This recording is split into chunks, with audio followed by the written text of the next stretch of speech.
Mr. Kwame Brown, how you doing, sir? Man, I'm awesome. Awesome. That's what's up, man. That's what's up, man. We got so much great feedback from our first conversation on your YouTube, so I knew we had to do a part two. We didn't even cover everything, you know. Right, what I mean? right. So I knew we had a part two. So thanks for coming on the rematch, basketballnews.com and Fly TV. And you know, it's funny. So a lot of the comments that I had so many different comments, so many people messaging me and everything like that. But there was a few that I kept having that made me laugh. They asked me, how many acres does Kwame have and what does he do with his farm? I was like, I don't know. You know, people just think I know everything about it. So I was like, okay, I'll ask him. How many acres do you have and what do you do with your farm? Well, see, I don't have a farm. I just grow my own vegetables, and I cut my grass and stuff on my property. So I have various different properties. I just sold 10 acres.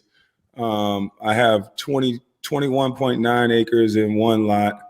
I have another, I think 5.5 in another. And then I have in Virginia, I got about 4.5 acres. And then have another 4.5 acres up here in Atlanta. Okay. So, yeah. So I'm looking at getting some more land though. There was a few Black farmers that wanted to connect with you and do, you know, I'm like the liaison now for Kwame Brown. You know what I mean? People hit me to try to connect with you. I'm like, all right, I'll ask him. I don't know what he's doing. There's a few Black farmers that wanted to connect with you because they wanted to do something growing and, you know, farming and stuff like that. So, and I definitely want to get some programming like that for the kids. So that's something that I definitely want to look into. Okay, helping these kids learn how to grow. All right, that's what's up. That's what's up. And I got my one of the packages came for my mama's cooking. I appreciate it, bro. You know what I'm saying? I gotta get a bigger size. You know, I'm like 6'11". You know what I mean? Like, yeah, right. You round up a little bit. I'm about 6'11". So you know, I gotta get a bigger size. You know, I ain't trying to bring sexy back. I'm a little tall. No, but you know, a lot of people really liked the way we disagreed. And I kept hearing that over and over again. Oh, we love how you guys disagreed and you talked and you agreed to disagree and you listened to other perspectives and, you know, you didn't agree all the time, but you had respect for other people's point of view. And it's so amazing because I kept hearing that over and over. But why is that so difficult for people? That's like how discussions are supposed to happen, that you listen to the person. You know what I mean? You present your view, they present their view. Sometimes you come to the middle. Sometimes you just agree to disagree and you move on. Why is that so hard for people to do? I don't know. It was always easy for me to get along with you because you were always just straightforward on how you are.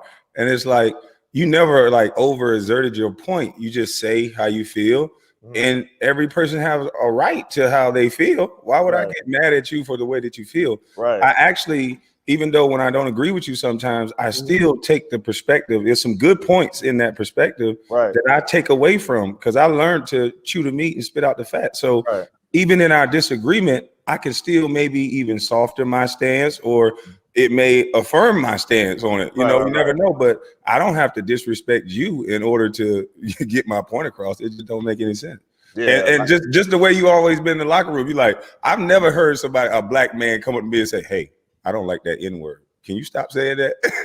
And so it took me off guard, but I'm just like, I get it. And I respected it so much more. I'm just like, he a real dude. I get it. Yeah. No, I appreciate that, you know, but it's just a matter of being able to communicate. And we would be so much better just as a whole society if we was able to communicate. So, all right, there's a lot that I want to talk about with you. A lot I want to get into, you know, and I've been telling you, you know, write your book for the longest, right?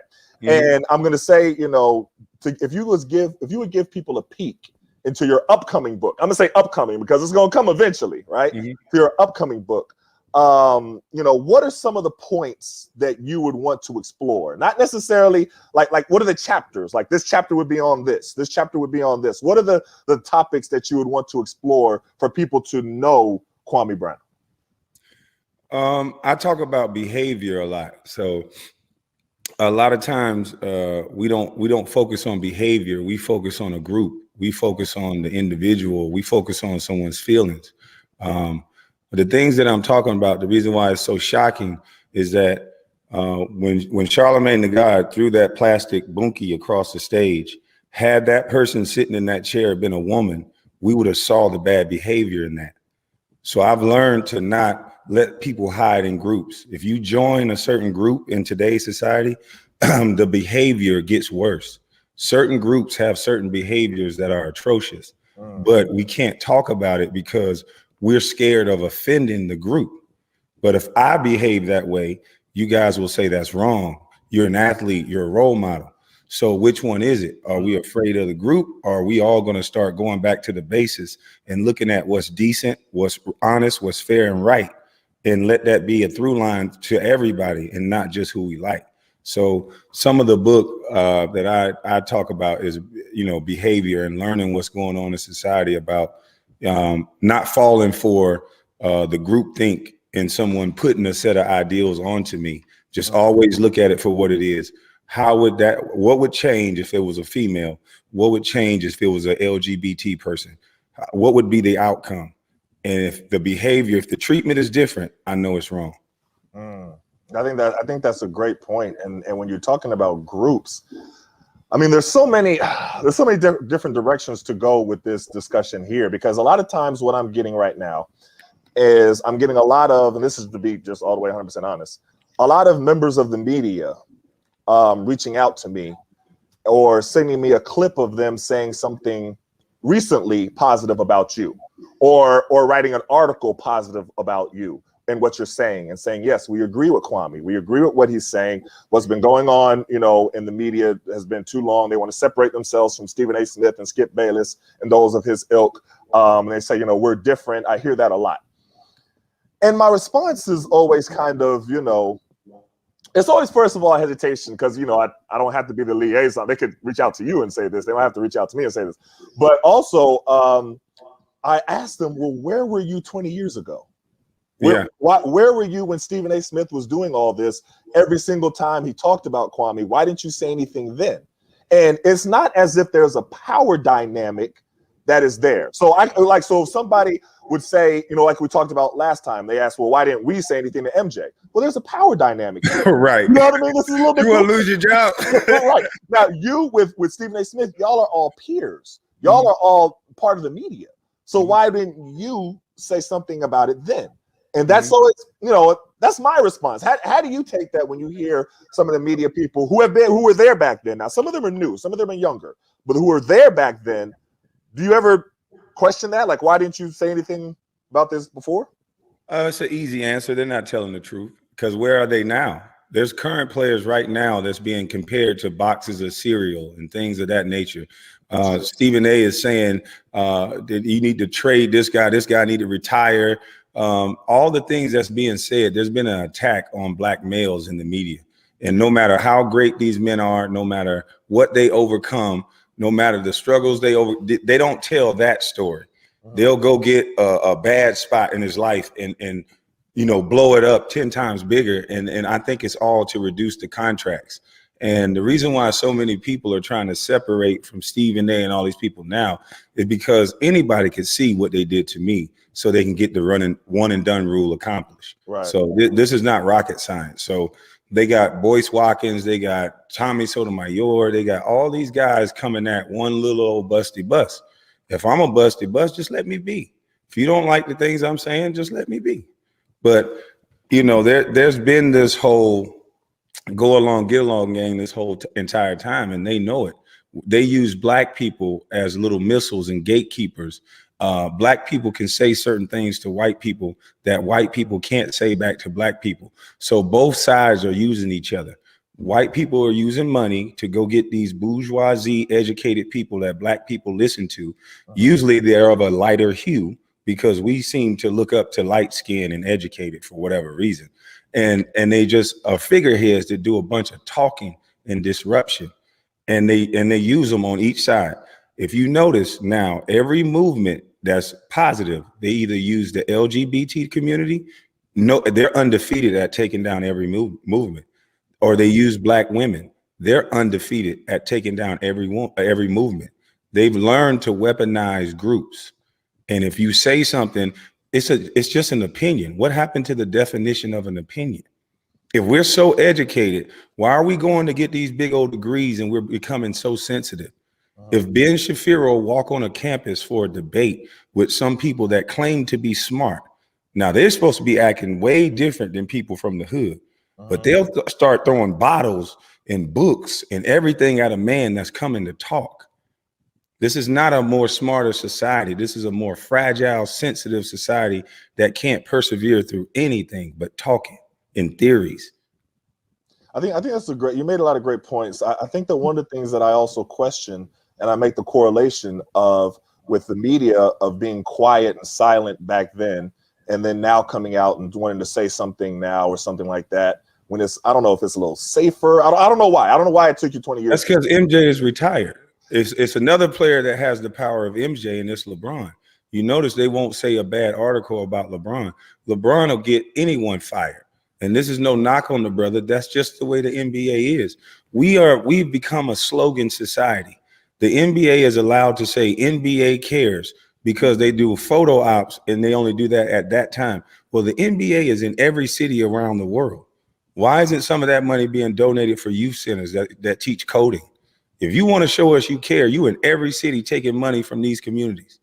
And there's things that they can do really quick to not talk and make slogans, and they can fix society like that. So I think, it's just this go along, get along gang is to get paid off people's destruction and people's misery and miseducation. And what bothers me with that is, I make the correlation between them and the police many times, where they just have this blue wall of silence. Like they're not going to speak about another colleague, or they're not going to say anything, but they want to differentiate themselves or distance themselves from the person. So they all want to say, that's the first thing they say when they reach out to me, I'm not like Stephen A. Smith.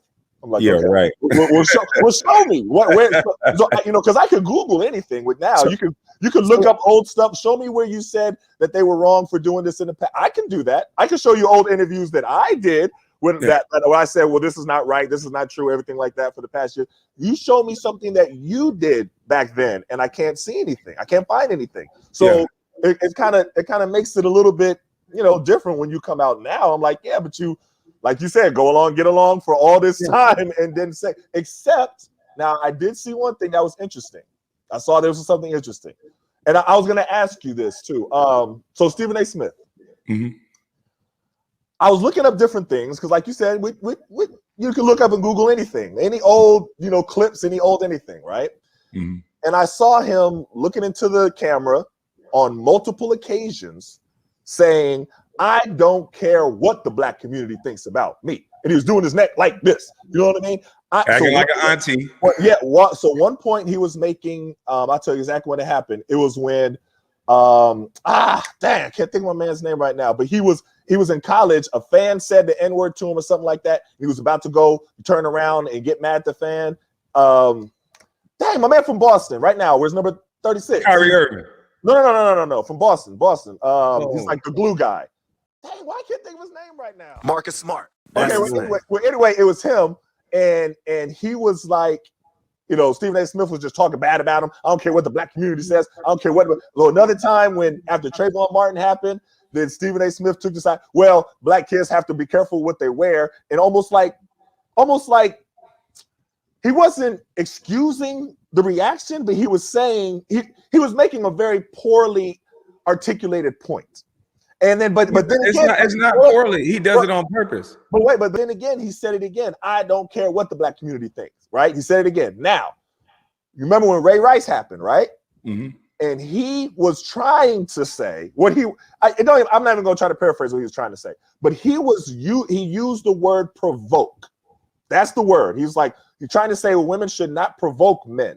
That's what he was saying. And they jumped on him. One lady from ESPN had this different tweets and everything. White women all over the country was upset. Then I saw a different Stephen A. Smith come on ESPN apologizing. And he was like, I'm sorry, I offended all of the women. I love my mama. I love my sisters. He said, I want to speak against all people who have done domestic violence, all on behalf of all men. He said, I apologize, I'm sorry, like 7 times, right? And then I'm like, okay, well, where was all that energy for Kwame Brown? Why couldn't he have just said, I apologize and I'm sorry for Kwame Brown? Like, I mean, because if you're wrong and true, he did this for 20 years. But I was so shocked to see him go on ESPN a few days ago, a week ago, however long it was, and go on this big rant, show this video clip, double down on everything. He wasn't that good. I was like, wait a minute, you're missing the whole entire point, Stephen A. Smith, or are you missing the point?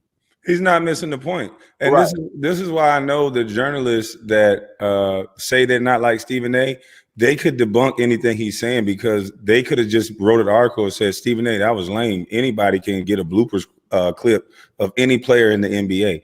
Then they could have wrote a story and did some journalism and really asked, Stephen A., where's your research from when you were going to colleges about this guy? Where's your research from when you were going to high schools about this guy? He's asked this one question over and over again.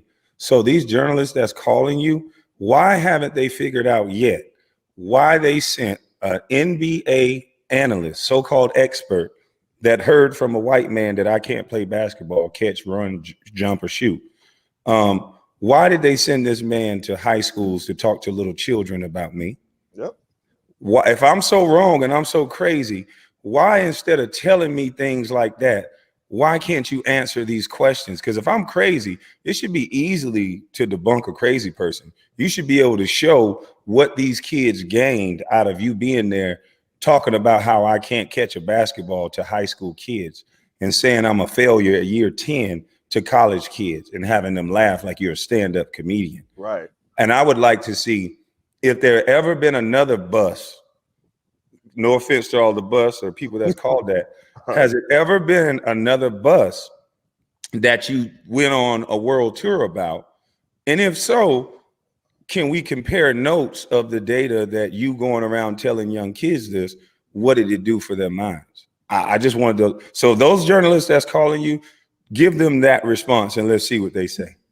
I agree with you 100%. And, you know, in talking about with people like Stephen A. Smith and the way that journalism and, you know, media personalities and the way that that he particularly, and Skip Bayless is right with that. And they make it personal. And it's just amazing to me how many people are saying that's their job. That's I see those comments so many times. They're right. That's their job. No, they're not right. Let me tell you why. Let me tell you my perspective. Okay. They get paid to say things that white people can't say. So is it right? No, but technically that is their job. Stephen A. can say things about a black man that if a white man said it, we all would be triggered. We'd be alert to it. But because it's Stephen A., he's joining all these groups. You know, he's a Q-dog. He's honorary, but he looked like he's down with the bros.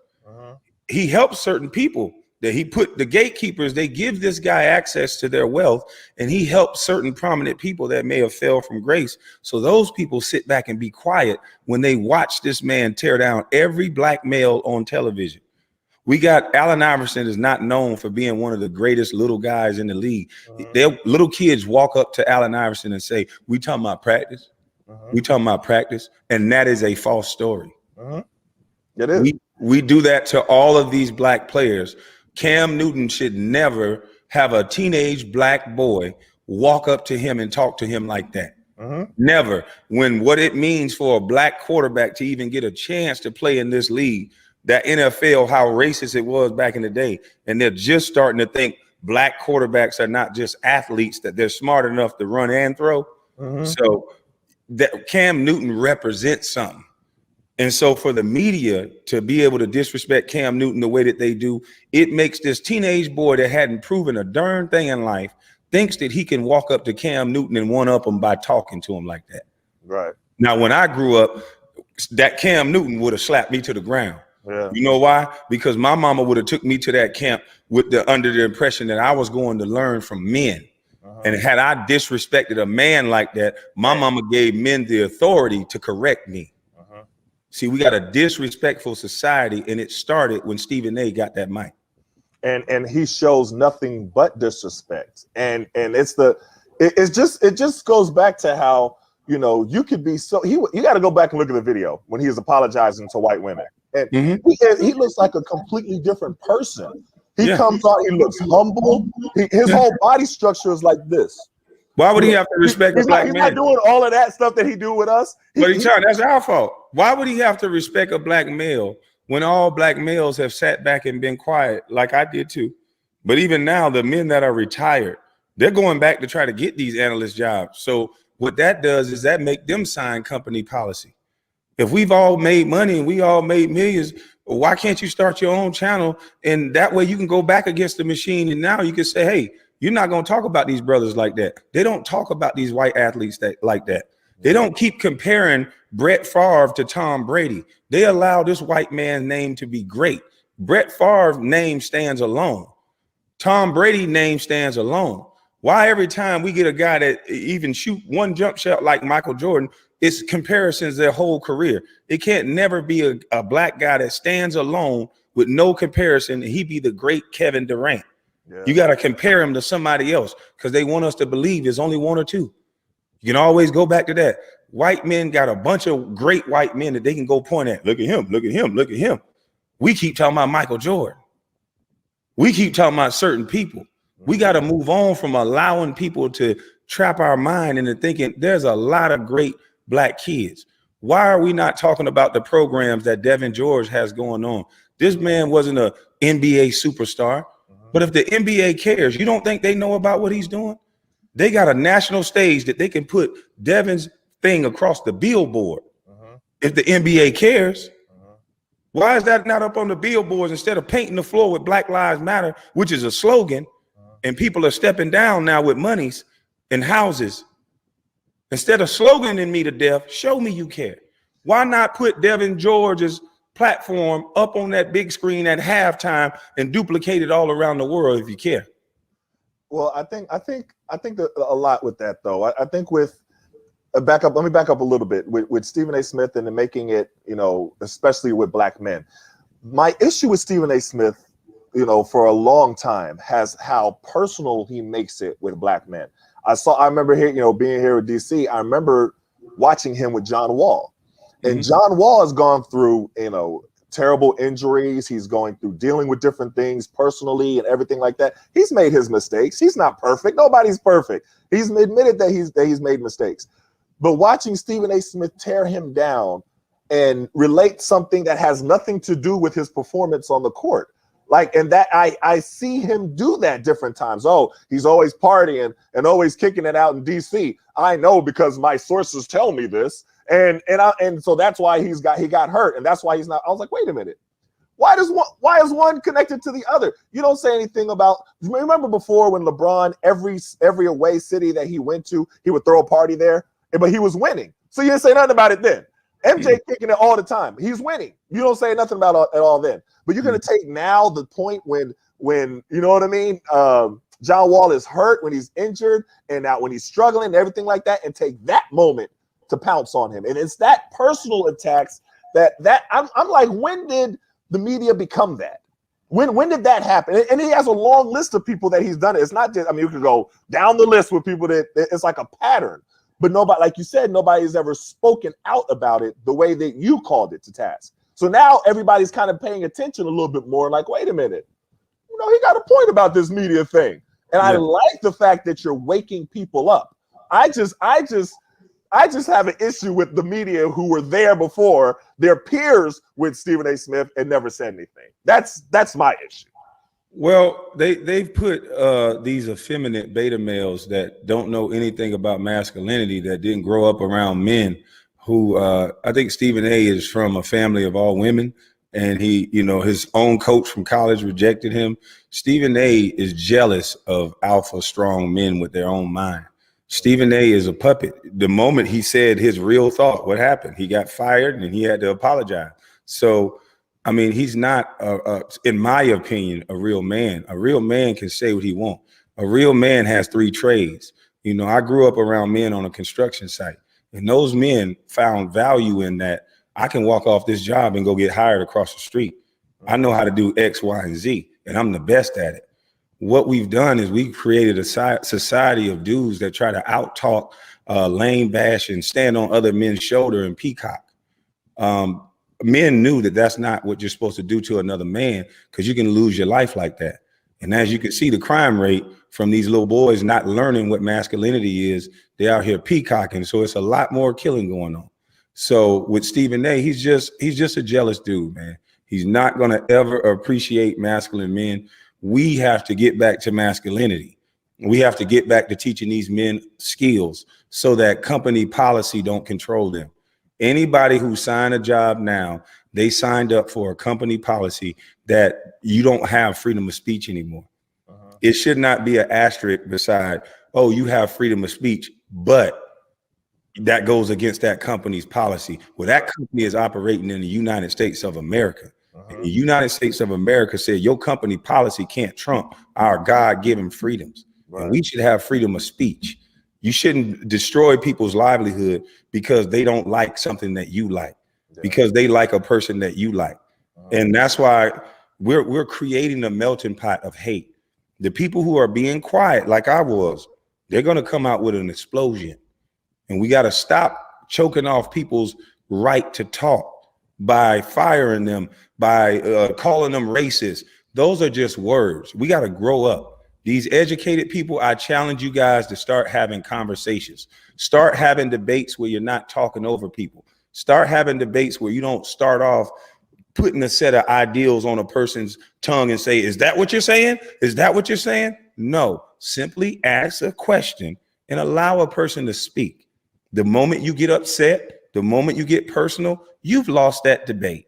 Because I see a lot of, especially in the Black media, we don't look educated. We look emotional. We look like men that's trying to stand on top of other men's shoulders. That interview with King Randall and Roland Martin, that was embarrassing, in my opinion. That was an embarrassing set that an elder would talk to this young man like that, who's at least trying to open up a school. That is not your position to change up what he's doing and what he came there to talk about and start making it about political and trying to attach him to a group. He was trying to talk about masculinity and manhood and bringing schools back that we can teach our boys something that they can be proud of. We're letting the whole world talk about black girl magic, where there's a little boy sitting right across from that girl that nobody's talking about. And most of these little boys don't even have fathers, uncles, or anything that look like them. And the thing that a lot of people like Stephen A. Smith don't understand is what he does to black athletes is done to black boys on the regular in schools. And you know, the way that teachers, white teachers and sometimes black teachers, speak about and to these black boys is the same way that Stephen A. Smith is speaking. And I don't know if he's seeing this connection of what he's doing. I don't know the way, but he's normalizing speaking to somebody like they're not human. It was interesting. I was on this one program. This was like a few years ago, and I was gonna start talking about where I say, okay, a lot of people don't know the stuff that was going on with Kwame all around, you know, with MJ and with Doug Collins and everything like that. But then I stopped. I was like, well, wait a minute. I shouldn't have to explain all of this for you to be able to treat him like a human being. None of this should even matter. I shouldn't tell you about how he grew up. I shouldn't tell you about none of that should matter. Like we need a pass as a black man to get some respect. We need a humble story to get your respect. I shouldn't have to tell you no sob story about everything and what happened. You should be able to respect him just because he is a man. And that's the problem with people like Stephen A. Smith that don't respect athletes as men. Because you can critique. When people say that, okay, it's his job to critique. Yes, critique is fair game. You had this amount of points. You're supposed to be averaging this. You know, we need you to do this to be at rebounds, block, all of that stuff. Those are critiques. But when you start talking about somebody personally and have a personal smear campaign, which is what he has with people. It's a reason why they do that. When you start, perception is reality. That psycho Hitler used that tactic when he would talk over the loudspeaker. When they defame you like that, then people automatically in their mind was like, well, okay, whatever happened to him, you know, they said he was justified. They said he was that. Right. So that's why you can't allow anymore for them to talk about your black boys like that. I agree. He knows exactly what he's doing. This guy is the worst thing for sports. He is the worst thing for young black males because they sit around and they watch this guy do this and they know what the outcome is. They know the average white person don't. Let me ask you this. Let me ask you this scenario. You answer this question. Okay. If people see a black male get kicked in the butt by another male. Just he walking by, you just kick him in the butt. Walking by doing nothing. And somebody see a nice little white poodle dog just walking, and a male just come and kick him in the butt.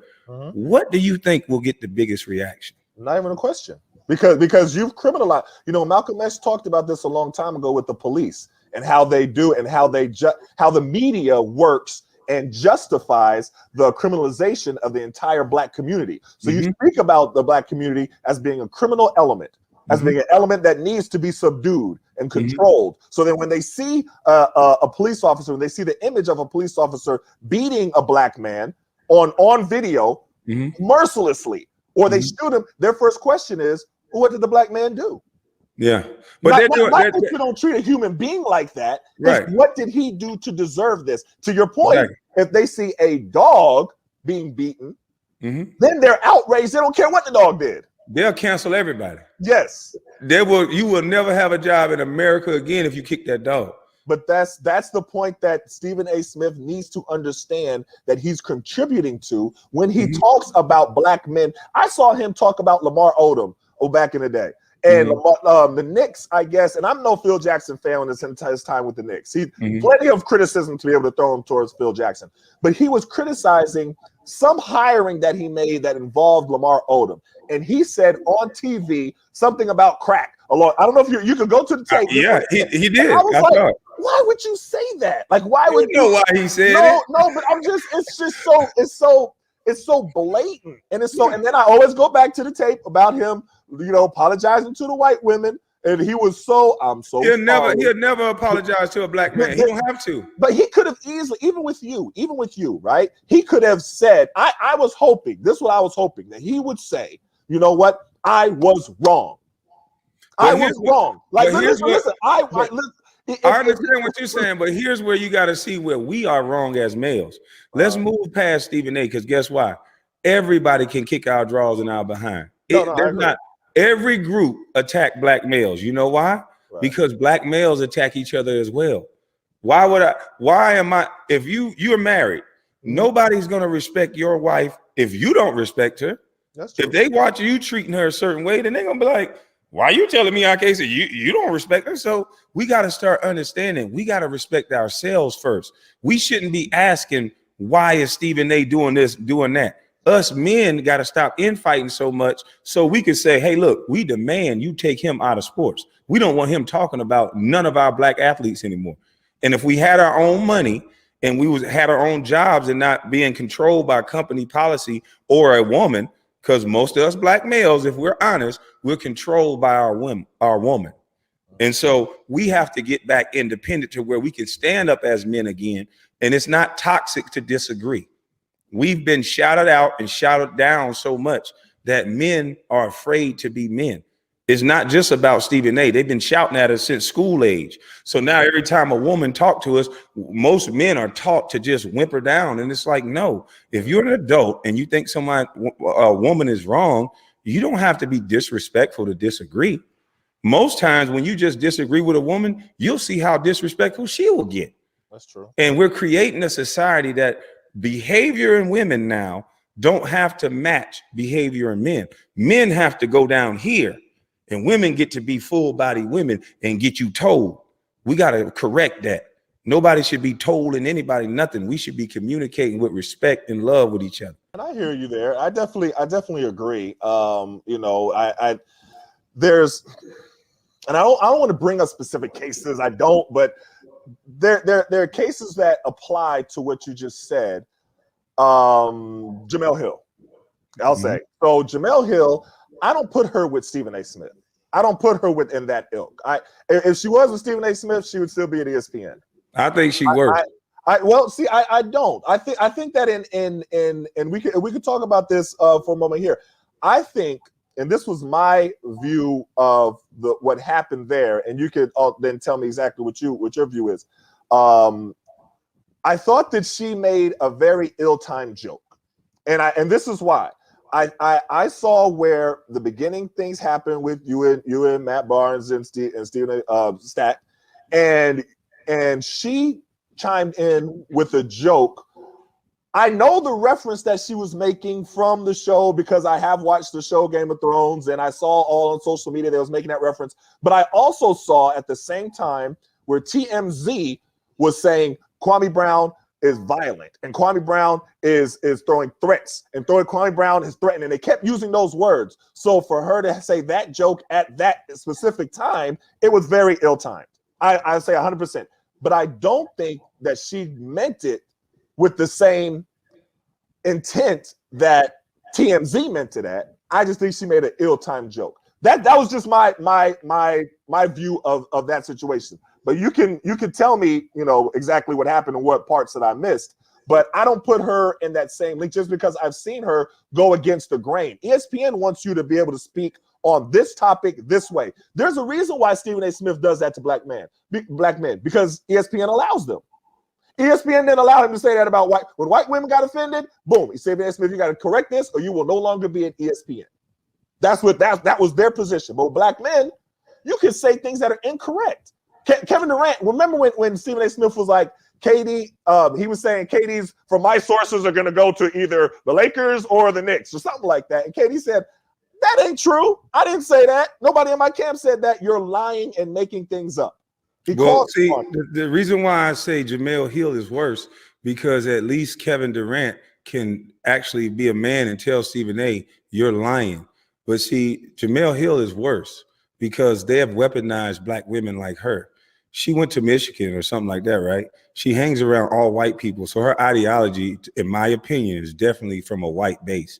So to me, what it looks like is a hyper masculine woman who is envious of men, especially alpha males who's outspoken.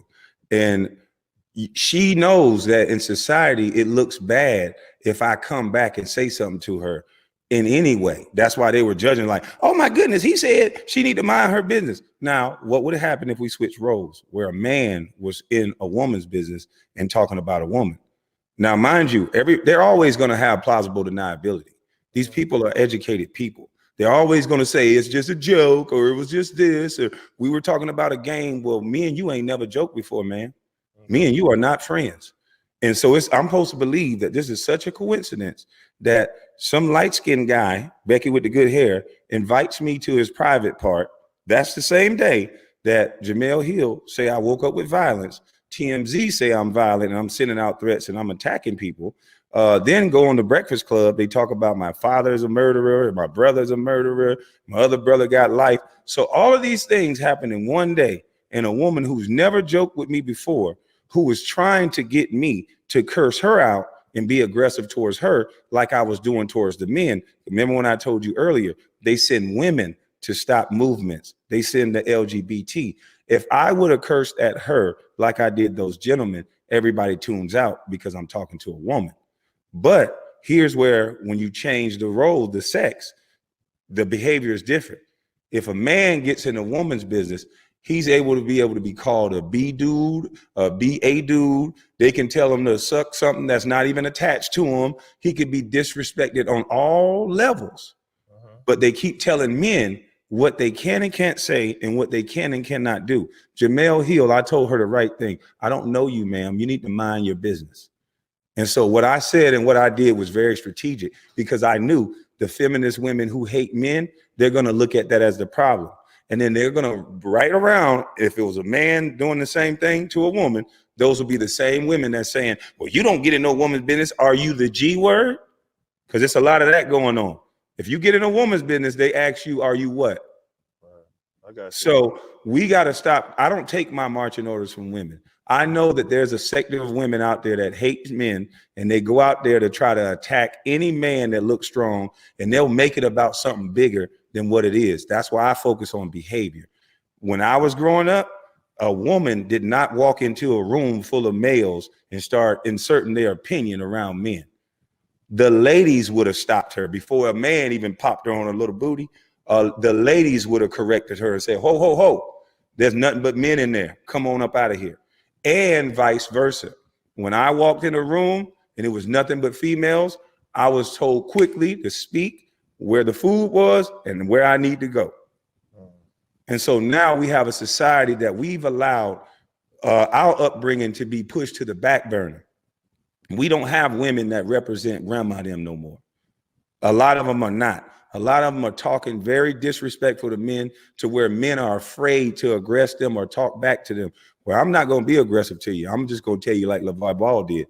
You have a lane to stay in, and I do as well. And that's the way men and women don't conflict, because men and women shouldn't be in each other's business in that manner, especially not an aggressive manner.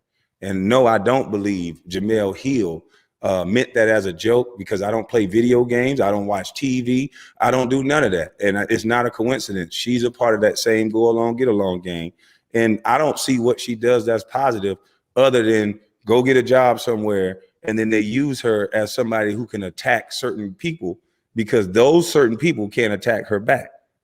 If she says something to a white person, they can't attack her back in the same manner. So it's all a game. Well, let me, and I think we have different views on Jemele Hill, and that's cool. Has she ever apologized to you for inserting herself into that conversation? No, she even said something else that was crazy, like, "Oh, don't talk about my mama." I wasn't talking about anyone's mama. I said my mama's cooking. So the things that she say, like, I see past the deniability that I know these so-called educated people are going to use. But the one thing that they don't understand is that their arrogance, their protection makes them sloppy. So the busty bus that's so sorry at basketball has now argued with two guys that I thought was a singular argument over a joke. Now look at how many people have mentioned my name, the little busty bus that was the #1 draft pick that nobody liked. Why are all these people start talking about me over an argument with two athletes that probably need to shut up and dribble, in their opinion? Yeah, I hear you, but I just, I see a lot of the stuff that Jemele Hill does. I see her going against the grain so much. I mean, I don't, but I hear what you're saying. No, you hear her talking. That's all you hear. You hear talking. You don't see any going against the grain, because you go on her Instagram. I love those black people that talk all that pro-black stuff, and then you look at their pictures and everybody around them white. I'm not saying that that's wrong, but the one thing I do know is there's a through line between all these people with their fists in the air. You look at where they live, you look at who they hang with, and it ain't you and me. I don't care about what somebody talk like. I don't care about a photo op or a group that they join. I told you I watch behavior, and I watch what she says. She says black men, or something like this, black men are the new white supremacists of the black community, or something like that. I might misquote her. I don't know it verbatim, but it was some type of attack, like we are oppressing black women, which is so far from the truth, because most black men make $42,000 to $50,000 a year, and these black women are making six figures for desk jobs at the government. So there ain't no black woman that's making twice the amount of a man is being oppressed. And I don't care if they make less, they're not being oppressed. So Miss Hill is just there to distract and destroy families, in my humble opinion. I don't see anything that she does positive, in my opinion. Yeah, I mean, I do see a different, side. I see of her, standing up for her, especially with the ESPN thing, and the way that they wanted her to go along and get along, and the way that they wanted her to follow a company, line as far as what her commentary is, what her commentary isn't.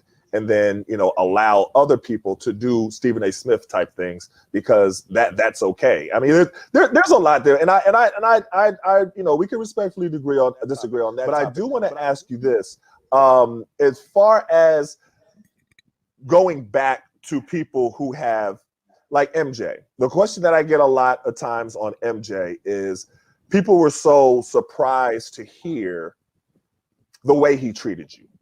They were shocked, because people have a certain image of MJ. And if there was social media back then, people would have a different view of a lot of different people who we put on a high pedestal, because they're human. They're, with the way that MJ's surroundings kept him, it was like they could create an image of MJ that everybody could just see as almost the perfect person. Do you know what I mean? But then to see that MJ had different things that he did that wasn't necessarily that people would frown upon was shocking to people. So people kept asking. I had about 25 people after Jihadi and all us told the story about him kicking the ball in the stands and telling you to go fetch it. They were like, did he really do that? I was like, well, we all weren't making it up. We were all right there. You know what I mean? Or did he really do this? Did he really do that? And what is it about us putting human beings on pedestals to the point where we don't think that they could possibly do anything that we disagree with, or that we frown upon, in order to have a hero worship type of a thing? Do you know what I'm saying? You can't blame the people. You got to blame the media. They create these heroes. Stars are not born. They are created. They don't allow you to hear stories like that about MJ. There's plenty more stories. MJ played basketball in the 80s. You don't think there's plenty more stories about this guy? Why would they want you not to think that there's anything that this human being, who's an imperfect human being, right? For people to even say that, you should see that they're brainwashed by the media. The media needs MJ to look perfect because he's the #1 shoe seller.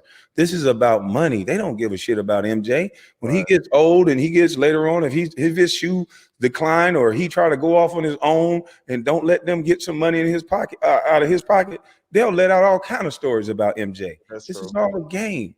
So you can't blame the people. You got to blame, first of all, you got to blame them for idolizing celebrities a little bit and not listening to their families. See, that's why they don't promote families. When you don't have a family structure, you're not connected to nothing. So you worship Rihanna. It's people that will kill for Beyonce and they never met her. There's people that'll kill for LeBron. Now, no young boy would go kill for LeBron and people they idolize if they got their daddy and their mama and they going for walks in a park and they eating PB&J and they out there with their drone. They'll be connected to something. Right. But a little boy who's in the projects, who mama is gone because she has to work and daddy's in prison, he's sitting there watching his dreams and these images that they're putting out there for him. And this is all he got. There ain't no black boy magic. His sister get to put on rainbows and pigtails and wear a shirt that say girls rock. It ain't no shirt that say boys rock. A president that's in the office now say these boys are super predators. That's all black boys keep hearing, how bad and violent they are. Ain't no shirt that say black boys rock. And the mamas, see, that's why I know we tapped into these women's ego. They know they got 2 boys and 1 girl, but they'll put that girl on the pedestal every picture. And what are they doing for these 2 boys? We got to get over this ego and watch the behavior of these people. I don't want to hear how nice someone talks. I don't know why people don't understand about MJ and how the world is about money. I don't get it. It's very simple to see. I mean, I think that, your point is far. I mean, you see my shirt, Great Black Father. I mean, I'm lifting up black men. I do a lot of programs with black men and fathers. I wrote my fatherhood book really to uplift, young black boys who are always told that they can't be successful if they come from a broken home. What is that? How do you go about fixing that other than talk? Because my thing is, you got to do programs and So this is. I think trades fix it within 3 years. You think who? Trades. The reason why I'm telling you, you have to get around this company policy. I don't care how strong you tell a young black male to be. If he grow up in this society where the media has a machine pumping black women to where they can see that the numbers for young black males is that we're reading on a 4th grade reading level. If it was change the gender of those black bodies that's in the street, and God forbid, if it was black women, they would shut this world down. But because there's 2 or 3 black boys every night in certain cities, because it's happening every single night. If it was 2 or 3 white boys laying out in the city, I think they'll go get the black. There'll be a bigger reaction for black women than there'll even be for a white boy in today's society. Well, this is how you change. First, you have to change the mentality. You have to we gotta get these boys working. They have no skills. I agree. I agree 100%. But before you can even get to that point, you have to change the mentality. Because you have people that are pouring into them and telling them that they are nothing unless they can be an athlete or a rapper. They're nothing, like nothing else. Like there's no other job in the world that you could possibly be at, because those are the only 2 things that you're talented in, and that your people are talented in, is athletics and music. That's what our kids are told. Then they're also told, because I was told this when I was young. My parents were divorced when I was young. You know what I mean? And I remember people coming to my school from middle school to high school telling me that if I grew up in a broken home, what they call a broken home, right? That I am more likely to do this. I'm probably going to join a gang. I'm probably going to, drop out of school. Give me all the percentages and all that stuff. And my thing was always, well, it don't have to be like that. Like, it don't have to be like that. So when you change the mentality of young boys to be able to like a force field around them. So when all that bull comes at them from the media or their teachers or whoever, it bounces off of them. And they know that that's not true, right? But when they accept that, and they're like, oh, well, I guess all I could do is just join a gang. All I could do is just do this, sell drugs, because that's what everybody's telling me. When they believe it, then it manifests into their lives. When they see it as a lie, then they reject it no matter how many times it's said to them. Does that make sense? That makes a lot of sense. But the thing about it is you can't change their mentality when the media is paying so much money for beef. When these companies are paying these young boys to rap and say some of the most outlandish things on camera and talk about death and murder and mayhem. And we allow that on our radio stations. We allow to talk about how we're going to have a Draco for a black man, and they don't use that word. We allow that. We like it. We listen to it in our cars, listening to it while we're running, about death and destruction and all kind of things. So you can't change it. You can't change the mentality if it's poison in their music, programming them the entire time. But you tell them that it's poison. You tell them that what they're shown and everything that's being told to them is a lie. But why are we allowing that on the radio? Oh, I agree 100%. I am 100%. There are so many positive rappers that are out there, both male and female, that never get a chance to be on the radio ever. Yeah, ever. Because they don't want nothing positive on the radio. Listen, I got my daughters listening to Rhapsody. They love Lauryn Hill. They ask me, why don't I ever hear Rhapsody on the radio? Because they don't want you to hear stuff. Yeah. Right. And I tell, so that's what they want them to hear that. They want them to hear that other stuff. Right. So I already know. But that's the thing. You got to tell them their mentality. The reason why they want you to do this is because they want you to self-destruct. They've been doing that poison. You can't make your family structure everybody else's. Now, no. I agree. But what if you wasn't there? What if you wasn't there? And your wife is working all the time because she got to take care of these kids. Yep. You're not going to be there to tell them. So that's why we're not promoting families. That's why men are toxic. He's trying to control you. Anything a man says, even if it's good logic, baby, don't go spend this money. What are you doing? Oh, you don't control me. Tell me what to do with my money. You go spend it, and then you need help with the bill after that a month later.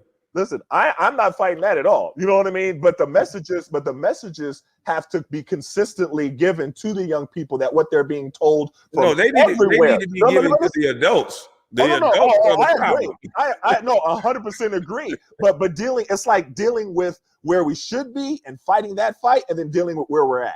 So we're not going to get. But wait, let me finish this point. Where we're at right now is a young man right now. I tell my AAU team this all the time. You have to understand all of the pitfalls that are being dug for you to fall into. And they're going to be from your teachers, from different people you come in contact with, both white and black. There's going to be people who are going to like everywhere from the music, no question. But that's my thing. Like, in order for us black people to succeed, we got to start having real conversations. I agree. I failed my children by not being married like you did. I'm not a woman. Most women are going to go, that's crazy. There's numbers that you can look up on we can't talk about what other people are failing our kids when we sign up. That's setting out what we're signing up these little boys and these little girls for. They're behind the 8 ball by our doing right away. Before we talk about white supremacy, before we talk about the school system, before we talk about anything, we're not going to fix anything until we address this out of wedlock birth. I agree. And it's not just all men. It's too financial. They're pumping too much financial gain in keeping black males fighting black females. Nobody's winning in these situations. The kids are growing up angry. They're growing up without love. And that's the whole point of mama's cooking. A woman's love to a child is one of the most important things that little child can get. He needs his father's logic and how to deal with situations. But that child, if that mama's at work being a doctor, she could be writing 10 books and she can come up with all these great things, but she's going to fail that child if she's not there to sprinkle that mama's cooking. But so it's not about education and it's not about race. It's about don't have a child until you're ready to. As for a man, I don't care if y'all don't stay together, but you got to not have that hatred towards that man to where your feelings is going to stand in front of you, allowing this man to come over every day. I don't care if he just at the driveway, allow him to pick that boy up and go throw that baseball. It don't got nothing to do with your feelings. It don't got nothing to do with how many girls he got, who she gonna have him around. That little boy or that little girl don't care nothing about that. We got to get these women to start understanding that once you have a child out of wedlock, you and that man set that child up for the word go. And I've done it. So I'm not speaking from a position above anyone. That's why I worry about my kids all the time. I try to talk to their mamas that look, stop all this fighting. But I understand the importance. We are raising a nation of bastardized kids, but then we want people to respect them when we don't even respect them. We can do all the talk in the world, but we got to build that foundation back strong. If the new thing is women don't want to be with men and be married, cool. But a father should be allowed to see his child every day if he so chooses. I definitely agree. I definitely agree with you. And this is, and it's, you know, I'm going to use myself as an example. And we were both raised by our mothers. Okay. My mama sprinkled some mama's cooking on me when I was young. And look at your outcome. But listen, she also prepared me and also had me know that, listen, you know what I mean? These are going to be some things that are going to be set up for you to fail. They're going. You know how many guys from my AAU team were Crips? Yeah. Neighborhood Crips, Main Street Crips, and they was better than me. They should be in the NBA before me. I have no problem saying that. Mindset. I played 11 years in the NBA, and I could easily name 20 guys from North Tulsa that was better than me and should have been in the NBA way before me. No problems in saying that, right? But my mother did tell me, okay, you got to look out for this. You got to look out for this. These are going to be pitfalls. You have to be able to do this. Mama's cooking. I had a relationship with my dad. My parents got divorced, but I saw my dad, you know, visitations, you know what I mean? And I would chill with him during the summer. So, you know, we had a relationship, but it's different than having your mother there, your dad there all the time, like what my son has with me.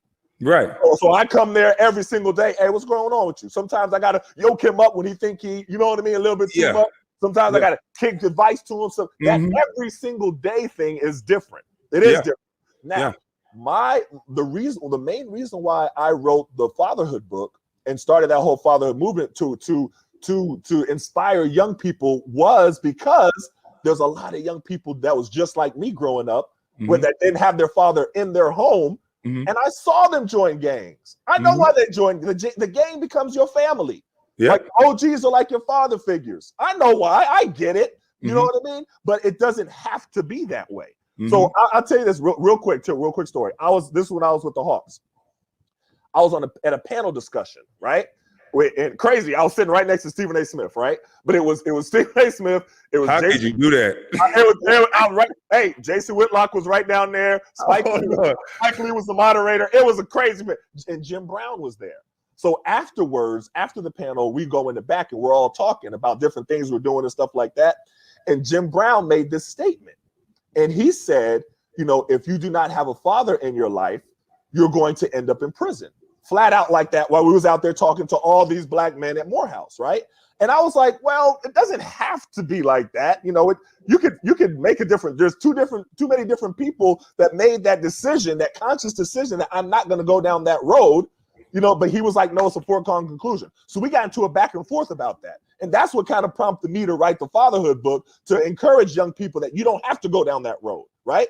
But I have even used Kwame Brown as an example with my AAU, because now, you know, we OGs now. So now I'm like, you know, I tell like Heathcliff Huxtable stories. You know what I mean? Like I'm like, you know, everything is a story to get a point across with young people. You know what I'm saying? Yeah. So I was like, listen, Kwame Brown was in the toughest situation that y'all could not even imagine being there with MJ. Y'all couldn't even, because young kids, they're like, you know, my coach don't like me, I want to quit. I'm like, man, you ain't gonna quit just because your coach don't like you. Go prove him wrong, like Kwame Brown did. I use you as an example all the time. I'm like, look, I was like, Kwame Brown MJ was his teammate, right? And also owned the team, right? So after Kwame Brown left the Wizards, he came back and chose to go with the Charlotte Bobcats, which MJ was the owner there, and proved him wrong and showed MJ that he could play.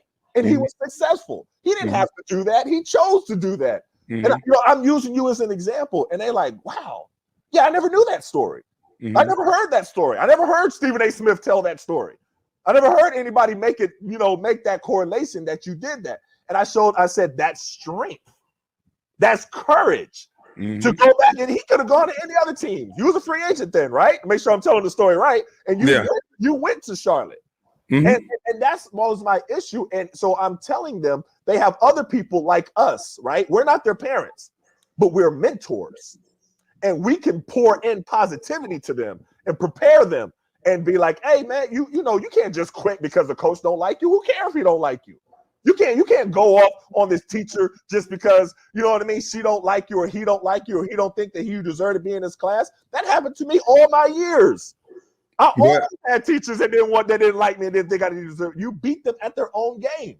And but see, I can tell you had to have a male figure around you. Oh, definitely. I had all kinds of mentors. I had my pastor, who he was Reverend Potter on my AAU team. I had my grandfather, who was like my guy. I spent every summer with him in Harlem. I definitely mentors, black male mentors for young black men are crucial. But I wouldn't say that. I would say their fathers are the main first option. And, 100%. 100%. But if their fathers are not around, because what's happened is a lot of women have started making the excuse of, well, his father ain't this, his father ain't that. Well, you slept with him. So we have to get them to understand that little boy don't share the same emotional connection that you do with this man. So I can tell you've been around a man because of the way that you communicate in situations, especially situations of conflict. And what Jim Brown was trying to say, that there's data and there's numbers that show that kids that grow up with just their mother has a higher chance of somehow landing in someone's prison system. And I get that. It doesn't have to be that way. No, nobody's saying that. But what I'm saying is this. And it doesn't have to be that way. And here's what numbers also prove. When there's a man there, that kid has a lot more logic. He has a lot more reasoning, and he usually has a more calmer demeanor. And it doesn't have to be his father. That's why mentors are important. But I don't like to say that, because what it does is it gives women excuses to say, we're going to get a mentor first. A lot of women are seeking out mentors because they don't like. Remember, we have the like and dislike world. Once a woman don't like a man no more, for whatever reason, I don't care if he cheated on you. I don't care if he did. That's what he did to you. He hasn't done anything to his son. I don't care if he missed the child support payment, whatever you want to say, the excuse not to let this man see his son, because some of you women can't afford to pay every month either for these children. So we have to stop that excuse. That little boy needs those life lessons from a male. And it seems like in our community, we want to circumvent his chromosomes, his natural father, his earthly father. We want to circumvent him and bring him around a stranger called a mentor, and then wonder why so many of these kids have been touched on. He don't have a connection to that baby. Got you. So we're at the mercy of if this is a good guy or not. And some of these women, they don't understand how to see these predator guys. So I've seen it to where I've been around basketball players to where some of these coaches, I'll be like, why are they going off for a walk? And I agree. In the afternoon at the AAU game, like, what's going on? And they usually get these kids from these very poor situations that ain't been around men. They give them a little bit of money, and they think they got to take that money home to mama. And I saw a lot of destruction for kids that were trying to help mama.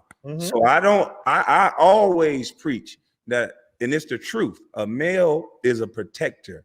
There's no men walking in and out of your house, is it? Right. Well, no. Well, I've seen men walking in and out of some of my friends' house. What I'm saying is, you got to, a male's role is more than his paycheck. And we have to start connecting these boys back to their earthly father. It's a spiritual thing. It does not matter that you move on and go get another man. That little boy, Nobody, no other man can come in and identify with your son and that bond that you have with your son if your wife leave you. Not no other man. I agree. I agree. So we have to stop. Take it. The adults need to get out of the way. If kids are the future, we got to start making decisions that benefit them and them only. They should be number one first.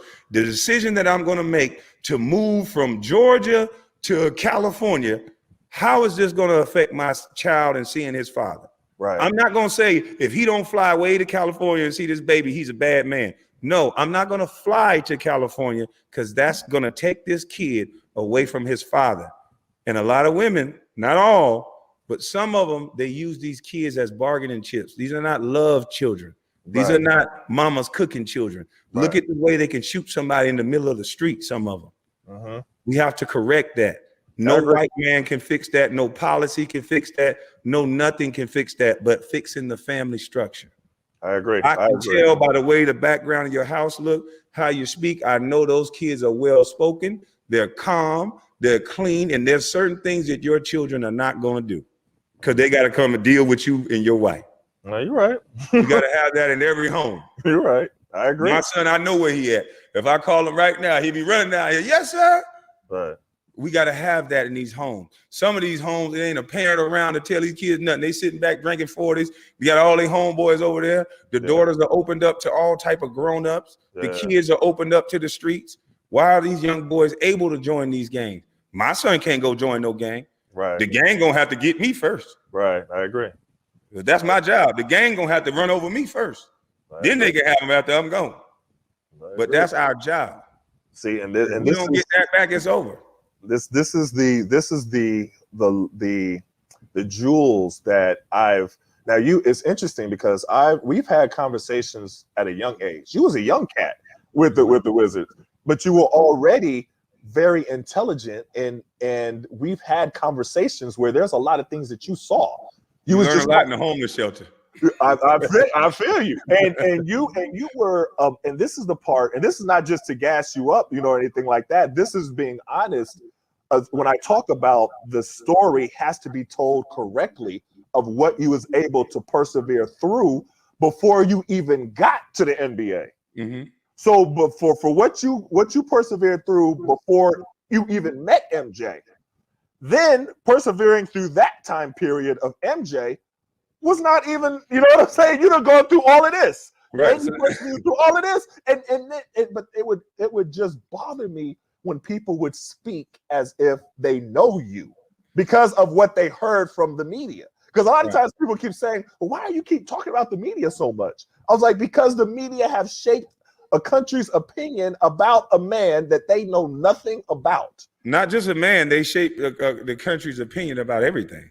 They do, but on this in this particular topic, I'm talking about Kwame Brown. So the media has taken, when I talk about those, and I had to go, and it's so funny when I tell you these different journalists, I ain't gonna call them out, but they didn't hit me. You bet not, because I'm gonna get them. They've been like, we not like this, we did this, and we always, and I'm like, you ain't said nothing. If one of them ever cross you, email me their name and I'll get them. It's just so funny to me because they're like, Stephen A. Smith was no bigger than y'all. Y'all were all media people. Y'all all the same. Do you remember? They were so vicious, and then it just spread because when Stephen A. Smith did it, then it became common for all of them. I heard them in the break rooms. I heard them talking. So even if they didn't write something, I remember hearing them say the same things, spread different rumors, say that Kwame Brown didn't know how to order food, or Kwame Brown didn't know how to wear shoes, or Kwame Brown didn't know how to go to a dry cleaners. All of those lies, I hear you spreading the rumors. So don't tell me that you were not part of it. You were part of it. He was 18 at the time, 17, 18 years old, and already had more intelligence than most of them because we had conversations. Yeah. And people would be like, well, why do you always, you always jump to his defense? And I'm like, because I know him in a way that y'all don't know him. I actually talked to him. Media people didn't talk to you and ask you. They just assumed. They just went with what they heard. I was like, just ask him. Just ask him a question on that. Don't just write things. There was this guy named Tom Knott. Him I can name. Do you remember Tom Knott from the Washington Times? Mm-mm. Okay, look him up. This dude, old decrepit white dude, he would just sit up there and talk bad about the Wizards from way back to Chris Webber. He dogged Chris Webber. He dogged me. He dogged you. He dogged Brendan. He would call Brendan Brenda all the time. You know what I mean? He would call me the poet, like trying to mock me. You know, I was like, well, poetry is not something that I'm ashamed of, but he would use it in a mocking way. He would talk about you. He would talk. And he would just pile on all of this stuff. And one time I wrote him back. I started writing open letters, right? So I wrote an open letter. You know, I'm a writer. So that's what, I write for, I tell you how I'm back in the plane just writing stuff. So you got a big dog, huh? So I'm writing to him, and media people do not like when you correct them or criticize them. He got so offended that I criticized him. You know what I mean? Or like critiqued him or something like that. But he shaped people's opinions of players, especially in DC, you know what I mean, for the Wizards, by his writings. Like, I saw it happen. People thought about Gilbert one way. People thought about Chris Webber one way. People thought about Kwame Brown, all because of how he wrote. And I'm looking at it, and I'm just like, wow. So yeah, the media is used for evil so much right now. I can't help but trying to, you know what I mean, call them out and say, no, it's wrong for this person and this person and this person. You know what I mean? Because they have so much power. So even, and I know we try to move away from Stephen A. Smith, but his name keeps coming up. When he is on air all the time doing this over and over about not just Kwame Brown, because now we're making it bigger than Kwame Brown, about player after player after player after player, usually black male after black male after black male after black male. It's part of a whole system that is demonizing and ridiculing and making caricatures of black males, to where, like you said earlier, a young boy who paid money to go to Cam Newton's camp feels comfortable and actually, you know what I mean, throwing insults at Cam Newton. He's a child. Because they would have turned the cameras off where I'm from. But he's watched people like Stephen A. Smith do that every single day on TV. Well, Stephen A. Smith, man, like I said, listen, even the way they set it up, Stephen A. Smith, he's a paid pundit. This is what they do. They take a black guy and let him say all that. They cross him up between a white guy. You know how they set them across from each other. Right. They'll have Stephen A. and a white guy. Right. They know that the white guy can't say what Stephen A. gonna say. So they'll have the white guy just ask some questions, and he'll come in and he'll be soft. He'll bring up the topic.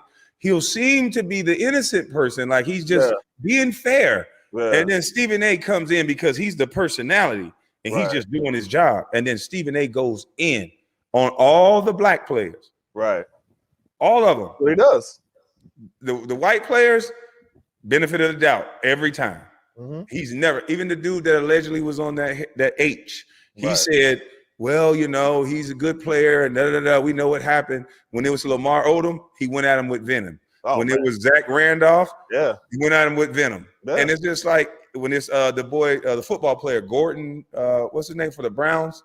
I remember him. He was a wide receiver. He kept getting caught, Josh Gordon or something like that. Oh, yeah. I know you're talking about. He kept getting caught with that. Yeah. He wanted him out of the league. Yeah. What happened to compassion that he's addicted to something? Right. What happened to the football league should care about these players and give them treatment? What happened to asking, why are you smoking marijuana? Is it that you're injured a lot and you're trying to mask the pain without taking all these prescription drugs that has side effects? Right. Like, can he try CBD? Like, are you working with these players to see what works for them, or are you trying to tell them what to do? Well, he's trying to ridicule them, and you know he did that with Stephon Marbury. That's why Stephon Marbury called him out. Oh, he killed Stephon. Yeah, but he was like, "You don't know anything about me," but he's making it personal. You remember Kyrie? So Kyrie, and this is the interesting part. Before the bubble, Kyrie made the statement that maybe there's more stuff going on right now. Basketball isn't the biggest thing. You know, we need to think about how we can affect the world. The things that were going on in the world, in the country, was bothering Kyrie. So he said, you know, basketball may not be the #1 priority. And he's been enemy #1 ever since. Oh my God, Steve! But it wasn't just Stephen A. Smith. It was Stephen A. Smith. It was Barkley. It was all of them cats that was like. But they used words like idiot and foolish and stupid and everything like that, talking about because you should know better, boy. I was like, listen, they just bring out. Listen, this is what they do. They bring out everybody. They group up on them. If they have everybody that people like saying the exact same thing on every station, the people that like Charles Barkley, the people who think he's funny, the people that like Shaq, the people that like these people automatically say in their self-conscious mind, well, dang, if he's saying that about him, then that got to be true. I don't like Kyrie no more. Yeah, just like that. Just like that. That's what happens. And I mean, when Kyrie said he had to take a minute, you know what I mean? Because he needed to separate for a second, take a minute, take a personal day. And they weren't talking about mental health then. They was right. They was like, oh, how could Kyrie do something like that? How he's so terrible. And here goes Stephen A. Smith. He got all this money. Yeah, right. All this money to do. I'm like, dog. So then when they kind of play like, oh, well, we're not saying anything about him personally. Oh, like, yeah, they always do that. Making it personal. The way that you are talking about these athletes is you can play the two clips of how they talk about them, and then when the players say something about them, and how they act like they're so dignified. Right. Whatever do you mean? What do you mean? We were just talking about basketball. I mean, like, come on, man. You're being aggressive. You woke up with violence. You're toxic. You're toxic. Well, let me ask you this though, because a lot of people do want to know this question as far as what has your communication been with MJ? So, as far as now, we know what the situation was with the Wizards. Now, 20 years later, or even when you was in Charlotte, what was did he ever have a discussion with you, address everything, how you was treated? What was the communication like? None. I mean, MJ don't talk. Like, MJ is just he's a hooper. When you're that good, you have to be selfish. I couldn't imagine being his son. Like, no knock to him. You're going to get gifts and you're going to get all that. But for his time, for his having your father, too many people loved and admired this man for him to be able to give as much to his kids. So, I don't understand why people think he would be talking to me. He don't have time to talk to me. Yeah, no, but my question was more like if y'all, because like when you went back to Charlotte, what were y'all conversations with, like with him, and the conversations with MJ and addressing all the time. He just comes out there and joke. He don't have no conversation with you. He just be joking it. A nigga, I can hit a shot half court. What you want to do? Not that though. I mean specifically about how you were treated in DC. Like, has he ever? He never had. He never brought it up. Never said anything. Never.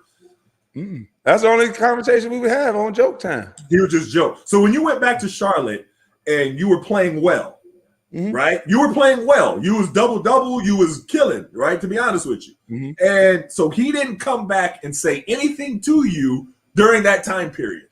No, they brought another guy in and started cutting my minutes. They started playing me just the first quarter and the third quarter, and I would sit the whole second and fourth. See, I was honest. Okay, this is what I was hoping. I was hoping that you were going to say, well, yeah, we sat down, we had a conversation, and we talked about, what happened in DC, and he said maybe I could have handled this situation a little bit better with you, but I was trying to do that. None of that happened with MJ ever up until this point. No, he had me talk to his crony Rod Higgins, and I can't stand that joker there, because when the situation, to me, he's the epitome of a coward. And they put people like me in situations where you really can't check a person. I'm on a 1-year deal. I know that if I react the way that I'm supposed to react, I'm not going to just kiss the NBA goodbye. If I'm ready to make that decision, I've always been a thinker. You could do this or you could do that. Right. This is going to be this. Right. Or you could stay quiet and say nothing and move on. But I remember when Oak was upset, he always upset. So he acted as if he was ready to fight. And of course, I just stood there. And, he's talking and yelling and whatever else. And instead of Rod Higgins saying, you know what, Oak, you need to chill. You're a coach. He was on the sidelines laughing. And I'm just thinking in my head, this is a black male who is the general manager, who had me as a teenager one time. Now you got me as an adult. You watching a man act as if he's going to throw a ball at me and act as if he want to fight me, knowing that if this guy is an employee of your organization, Imagine how dumb this guy is. That if Charles Oakley would have hit me, it happened in the Charlotte. It would have happened in the Charlotte Bobcats facility. I wouldn't even fought back. I would have hoped he broke my neck. This was at practice, or this was in the locker room? This was in an open practice. That's why I say the things that I say, I don't be lying about. But after he finished ranting and raving, I sat him down and we went on the sideline and talked. But I always you and Oakley talked. Yeah, I always remembered Rod Higgins laughing like that, and I just remembered. I'm like, that is the epitome of a coward. Because as an elder, you're supposed to step in and say, no, first of all, this is legally, you can't do this, for number one. Number two, don't talk to this man like that. This is not what this organization represents. You're not going to threaten to hit players. And so to me, it was no class in that. There was no respect. And this is a black man. So that's why when I hear people talking about, oh, we just need black this, we need black that. No, we need counseling. Because there's some black males that the only way they feel good is standing on another black male's shoulders. And I've never been like that. There's room and space for all of us. And the males that act like Rod Higgins, I can't stand those types. Oakley, I understand Oakley. That's his whole thing. He's tough. He's going to challenge people, alpha. But I'm alpha as well. So I know not to overreact. He didn't touch me. He was just talking. And so it is what it is. And that's the way Oak communicates. When he's trying to get you to do certain drills and stuff, he's fiery. Right. I've seen guys get cut because they overreact to what a coach is saying to them.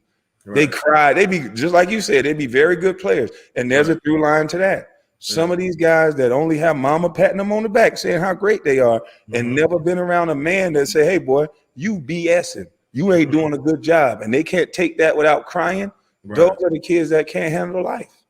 Because life going to throw you. People are going to disagree with you. Right. People are going to say some things to you. No parent in the world can't save reality from happening to you.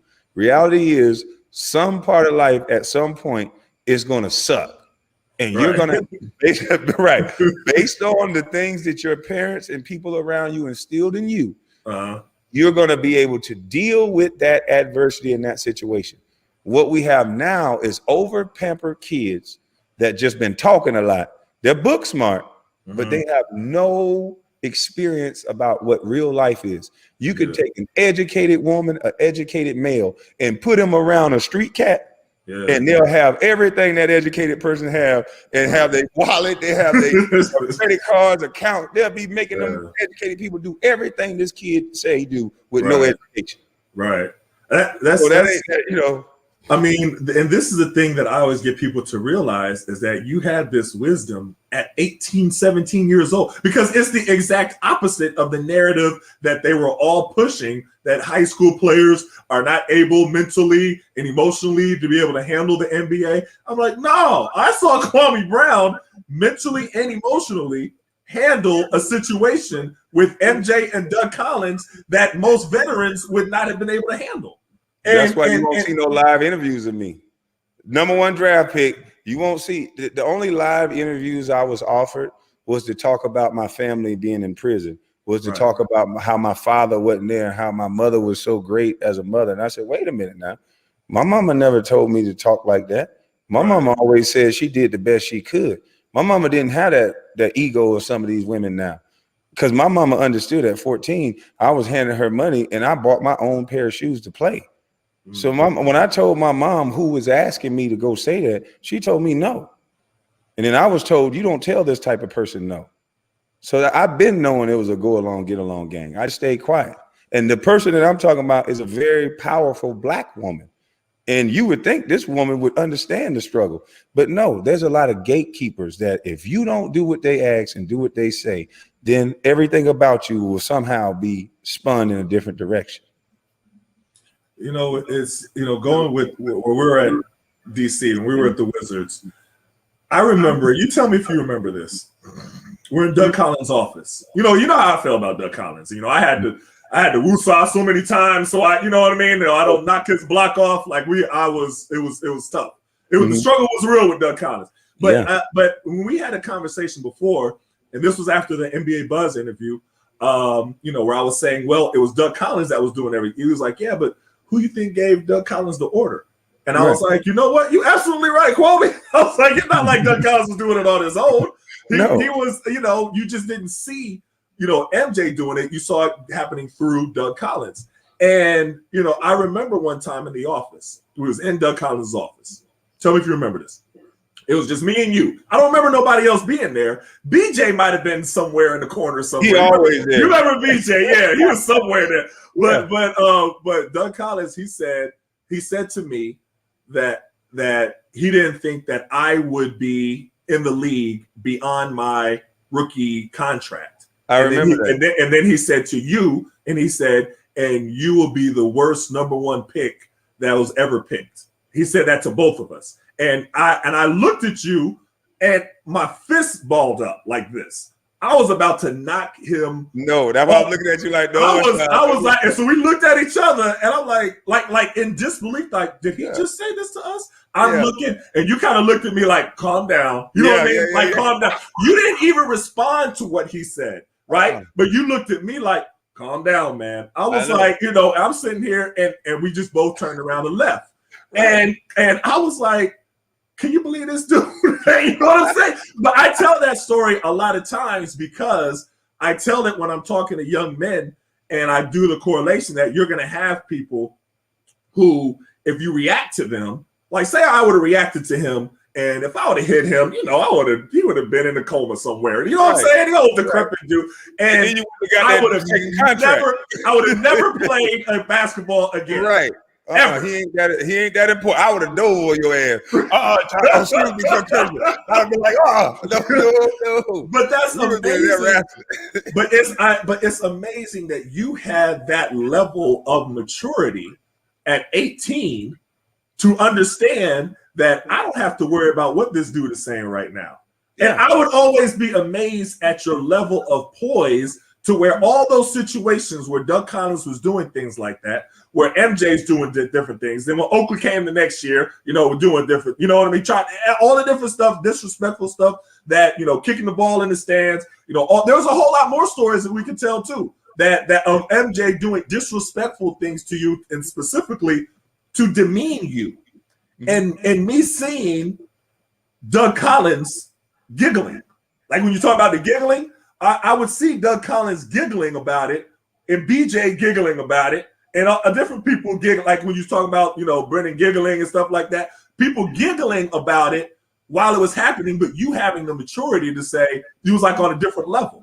And I'm looking at you, because I'm still looking at you to see how you're going to react. And you have this poise about you where you didn't let it affect you. And I was always wanting to ask you, we've had these conversations, but I want you to explain to people how you were able to have that amount of poise at that young age. Do you know what I mean?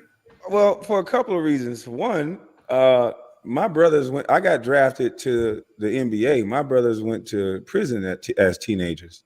So I'm looking at it like this. It ain't about me. I came through a homeless shelter. I've been through so many worse things. And if the worst thing it is some guys I knew what they were trying to do.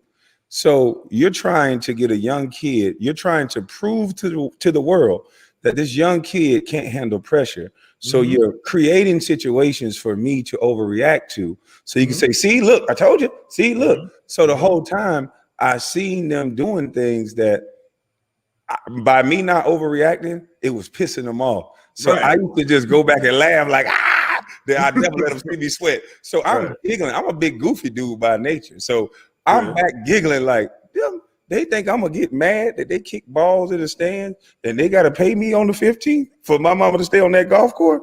I don't care what they do because I know what they're trying to get this one and done rule accomplished. And I knew that I can't beat this machine. The only thing that I'm in control of is how I react to it. Was it easy? Most times, but was it hard? Some of the stuff they would say, yeah. But I'm connected to something. Like I said, when you come from what I come from, you understand why they're upset. They're upset about money. A bunch of rich people didn't get their way.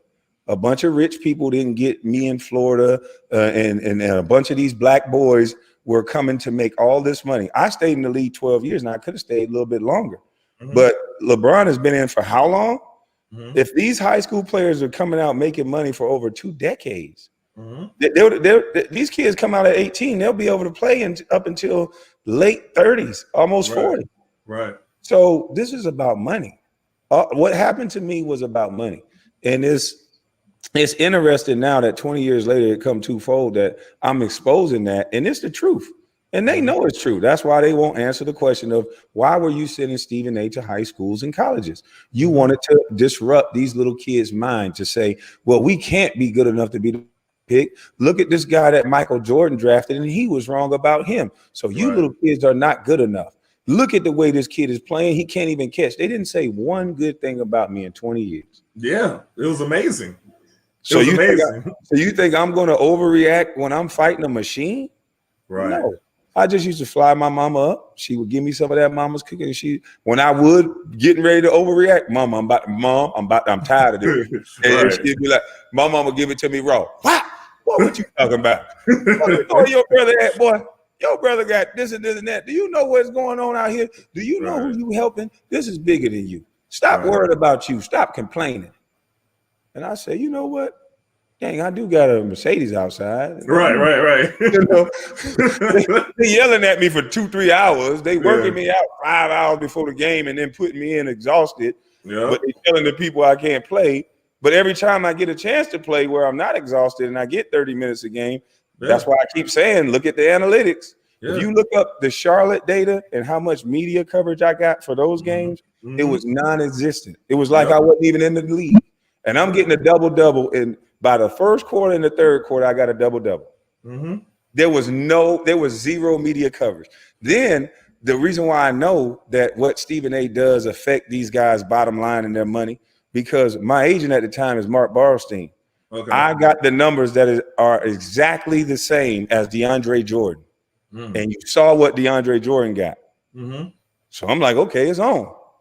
They tell me, he said, Kwame, I wish you could be a fly on the wall in these meetings when I talk analytics.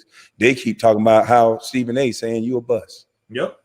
I mean, I interviewed the former GM Babcock, and you heard right out of his mouth. He said, no, there was all these rumors floating around about Kwame, and he said that he wished he didn't pay attention to them. And he also talked about other people who there were rumors about floating around. He mentioned Mahmoud Abdul-Rauf and Craig Hodges the same exact way. Did the same interview, and he said, yeah. And I was like, but why do y'all listen to rumors? Why do did y'all ask anybody who were there?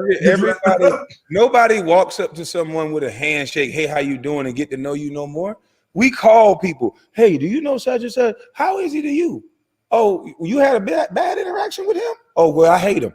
People told me that about Rasheed Wallace. Oh, Rasheed Wallace crazy. Right. The worst nicest guy on earth. Yeah, when I met Rasheed Wallace, I said, hey, brother, I get that is the nicest. Yes, I'm talking about to play basketball with Rasheed is so easy. Over here, go there. You know exactly what to do. Yeah. He's one of the greatest teammates. He's going to keep you laughing. Yeah, he's gonna go off on the referees now. You can't calm him down on that aspect. Right. Not perfect. But at the end of the day, as far as a genuine guy, I can see why a lot of people who would be fake and who wouldn't be real and direct wouldn't like him, because he'll call you out. If you phony, he'll call you out right there on the spot like a man's supposed to. Right. But they're gonna call that toxic. They want to do away with men like that. Yeah, but with you, it was just the narrative. Like for me, literally talking to you and being on your teammate for 2 years and then seeing how the media wrote about you, that was when I started really having a negative feeling towards the media. Was with you when I saw how and it wasn't just Stephen A. Smith. We mentioned him a lot, but it wasn't just him. Mike Wilbon, it was all of them. Yeah, I mean, and I like Mike Wilbon, but I remember different things that he said. I remember different things that other people for the Post wrote, for the Washington Times wrote. You know what I mean? I remember it, and it's like, the media is so powerful, but that's why I like the way that you're calling the media out. Yeah, because what I hope happens from this is that going forward, people, will continue calling the media out. And more athletes will continue calling the media out. I mean, even what we just saw with, and I have nothing against, Jay Williams, but if Kevin Durant said, no, I didn't say that. You're not going to try to pit me and Giannis against each other. Like I'm just, don't do that. I'm not doing it. That's not what I did. And he killed it right there. If he didn't do that, there would have been a big story about Giannis and KD for the rest of the series. Right. And then they would have started bad blood. Well, guess what? Now the big story is, oh, Kevin Durant attacked Jason Williams. How did he attack people saying you wrong? Like a man that even talk like that, I don't even want to be around you because you're not attacking me. If I say Etan said this and you correct me and say, Kwame, I didn't say that. And my response is, Etan, don't attack me. Right. Oh, really? That's not what it is. That's not what it is. And I hope that more athletes continue calling the media out. My thing was I would start writing an open letter. You know what I mean? So I wrote an open letter to Tom Knott, wrote an open letter to Ivan Carter from the Washington Post when he misreported about my heart surgery. Wrote an open letter to Jason Whitlock when I disagree. So I'm open letters. But now with social media, you can talk right directly to them. Right to them. You don't need to do all that. You be quiet. You be quiet. And that's the beauty of social media, man. Yeah. Like it's just, and athletes have all this power now. So what you're doing now is empowering athletes to show they ain't got to take this from the media no more. Right. They ain't got to allow the media to shape false narratives of them without saying anything. Now they can correct them. No, what they just said is a lie. And I'm gonna show you the receipts of how it's a lie. Yep. You know what I mean? And that's why people have to understand everything that you're doing is starting an entire new movement. And it's starting a whole new wave of athletes. Now, you had some athletes that would speak up after a while and get frustrated. Like we mentioned, Stephon Marbury talked about, different people. John Wall had the little spats with Stephen A. Smith and everything like that. But a lot of athletes are going to start doing this a lot more. Yeah. Because we've just allowed the media to lie on us and to shape a narrative about us for their benefit. Right. But the thing about it is, I don't know who taught us to be so quiet. You don't have to do it in the style that I'm doing it in, but these athletes got 2, 3, 5, 10 million followers. Yeah. When they write a story about you, go on your Instagram and say, hey, look, what this man said was absolutely wrong. I'm not going to be disrespectful, but they're just doing that for clickbait. I'm going to connect with my fans, and the fans already like these guys. Right. They need to start interacting with their own fans more. Do that live and talk about current events. Don't be afraid. I agree. I agree. So what's next? What's next for Kwame Brown? What's next for what do you have next on the horizon? Well, everything is happening at one time. I'm doing a book. I'm doing my book. Good. I'm setting up these programming. I'm trying to keep myself protected because got a lot of people coming at me, so slowing down a little bit. I got you. Every time you're working, you got to look out the window. You silly. That's why I'm like, man, these activists, they're not under so much pressure. It seems like the activists they get plane rides and I get threats. I don't get it. What am I doing? Are they really activists if I'm getting the threats for just talking on the mic? At one time, it was an iPhone 8 from my truck. If I'm getting threats for something that I'm doing, what are these activists doing? Why are they not getting threats? Why not people trying to come at them in their whole personal life like they're doing me? Yeah. You touching on a lot of. Go home. Yeah, I don't know. What else you got going on? What else you got going on though? Tell us. I want to know all of it. Tell us everything you got. Some of the stuff I can't say because I haven't signed the contract yet. Okay. But get me in a week, and then I'll be able to divulge everything that I'm doing. And I'll lay it out there, and they won't be able to stop it because the contracts are already inked. So that's good. Tell me about the clothing line. Tell everybody about the clothing line. Well, we are the clothing. I'm working with this company that's about to try to make the merch a little more exciting, and we were just doing that on Teesprings, but now we're going to get some graphic designs on it and things of that nature. Okay. But what I'm more excited about is the programming that we have for these young boys.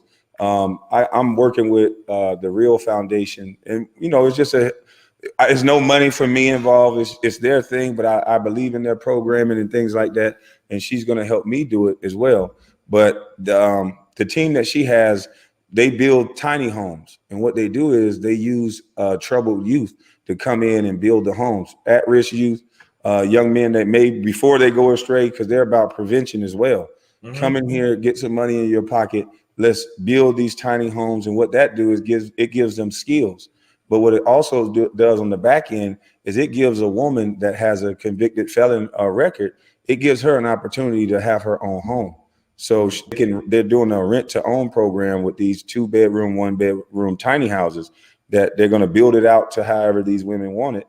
And once they complete the program, they can stay there, or they can take their tiny home and move it and have some sense of freedom, because they can never pay their debt back to society if company policy and this felony that they got to check that box, it continues to haunt them. So it makes them repeat offend, because you're going to put them in the same environment, having to depend on people from the same area, so they can't never break the cycle. So that's why I think this program is very important. And it takes us people. That's why I kept saying, you know, Dr. Boyce called me a populist and all these dumb terms. It's like, oh, he's about the people. It's like, yeah, I've had brothers come home from prison and they really want to change their life, but because of some mistake they made as a teenager, they now can't just move on. You keep doxing this person for a mistake that they did as a teenager, but now they're an adult man. So it's important to get these people some independence. So that's what we're going to start with. So that's fantastic, man. I mean, programs like that, those are the ones that, like you said, with NBA Cares, that the NBA Cares needs to attach to and give and help and promote and give funding to and everything like that. I reached out to them, by the way. Yeah, you know, I mean, it's sometimes it's a little tough with a little red tape. No, it's a little tough, you know. But I think that there's so much that athletes are able to do, and sometimes when you're doing it, that's when they'll come back on the back and then attach themselves and promote it and help you then. And that's okay. But they won't. Yeah, like I said, that's okay. You know, I mean, for the longest, you know, and I've been someone who's been speaking on different things, and the NBA didn't want to touch me for the longest. But then activism, I guess, became a little popular. And then it's okay. And then I'm okay. And then they'll say, about it.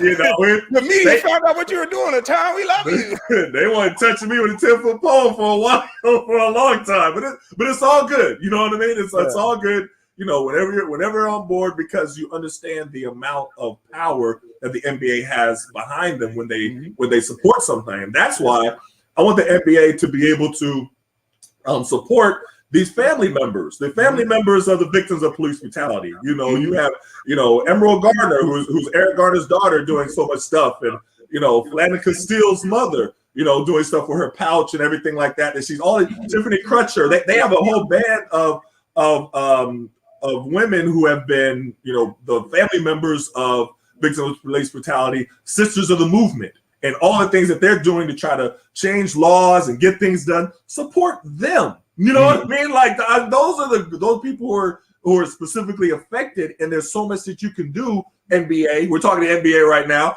to help them along and to use your power. There's so much more than well, they think they're doing something because they support the group that say they're supporting the family. Yeah, so and that's not it. And that's not money laundering, in my opinion, because you can go now direct to the people and help them. You don't need the group. You don't need that other group. You don't need whatever. You go and help directly the people. The group, you know what I'm saying? But they think we can't see, but we can see. Why do you have to go to this company, that company, when the person directly can set up a GoFundMe, or you can send them attorneys or whatever they need? I agree 100%. So I think it's all a farce. I agree 100%. I agree, but they need more people calling it out and pushing and being able to do. That's why, you know, it's great what you're doing. And also, let me just say one thing, and not like you already know this because we already had discussion about this, but be careful about people. Like we talked about the NBA now coming and attaching and helping, and that's good. But be careful about other people wanting to attach themselves to you now and like trying to use you to support them and put and elevate what they're trying to do. Like some people, they'll see one little element that you like, and it's so interesting. And I'm gonna be honest, 100% honest with you. You know, I don't want to say names and things like that, but there are people who literally have historically discredited, demeaned any athlete that spoke about anything outside the box of athletics, right?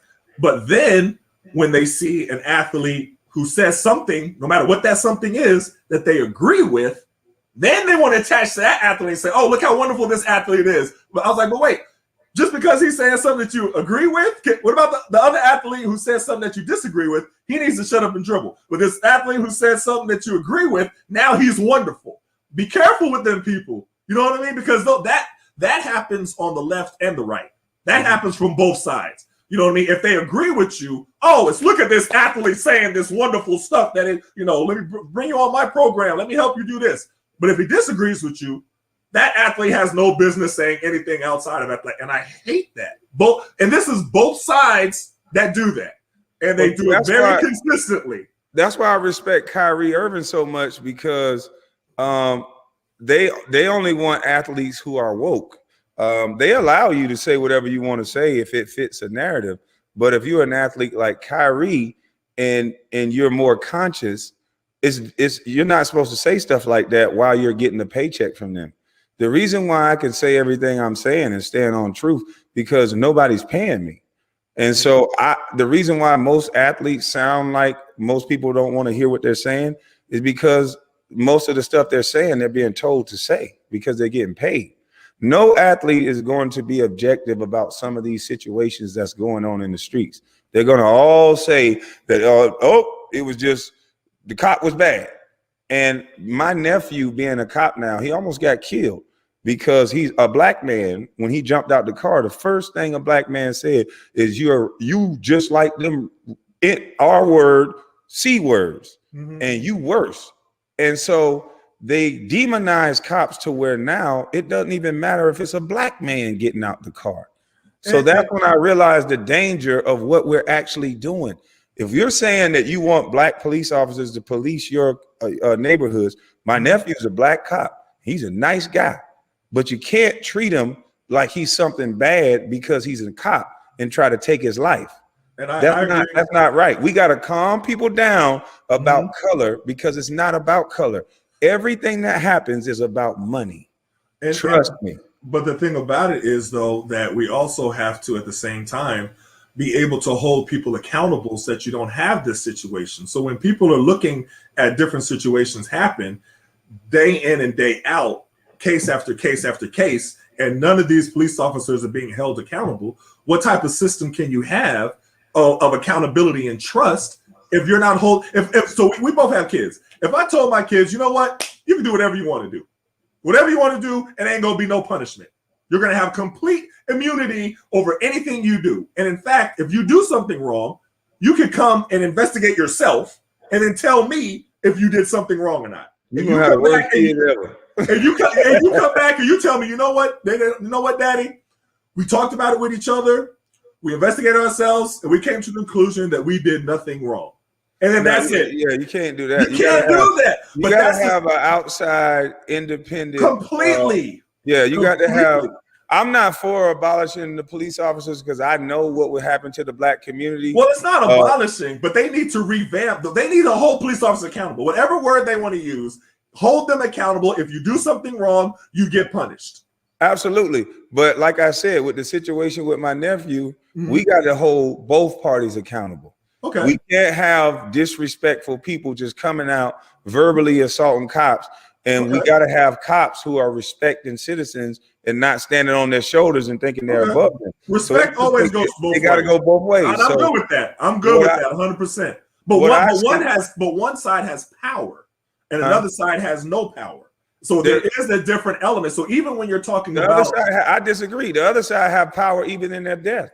The people who are going out and being disrespectful, they're shaking up the whole world in their death. No, I agree. You can't say they don't have power. Well, in the short term. So when I talk about as far as power in the situation, like authority, like one person that has all the guns, has all the authority, can arrest you, can imprison you. Are they being treated like they do though? That's what I'm saying. Are they being treated like they have the power? Because pulling out your phone and saying you B-word, you this, you that, talking to my nephew the way that they did, it didn't seem like he had no power. Because on the streets, if somebody got a gun on me and I see they got a gun, there's a certain way I'm not going to talk to that guy because he has power. He has a gun. What we've done is we've demonized cops, and we know that this cop can't do anything if I pull out my phone. So we disrespectful right off the drip. So we can't do that. We have to, there are situations where there are some cops who are wrong. But what we have to do as citizens, we don't need to antagonize cops, especially not the black ones. Well, right the problem with the black ones is sometimes they act like the white ones. Sometimes, but what? Right, I'm never going to say. I'm never going to say. Wait. That got to be on an individual case. That's right. I agree. I said I'm not going to blame that on airways, though. I agree 100%. I agree 100%. But if we don't start changing the way we talk about cops as a whole, because if we start talking about women, we make sure we stop and say, well, not all. I want to see that same aggression when it comes to cops. But I will say this. I think that all cops need to be held accountable. I understand that, but all parents need to be held accountable. 100%, and I agree. But hold on, let me finish my point.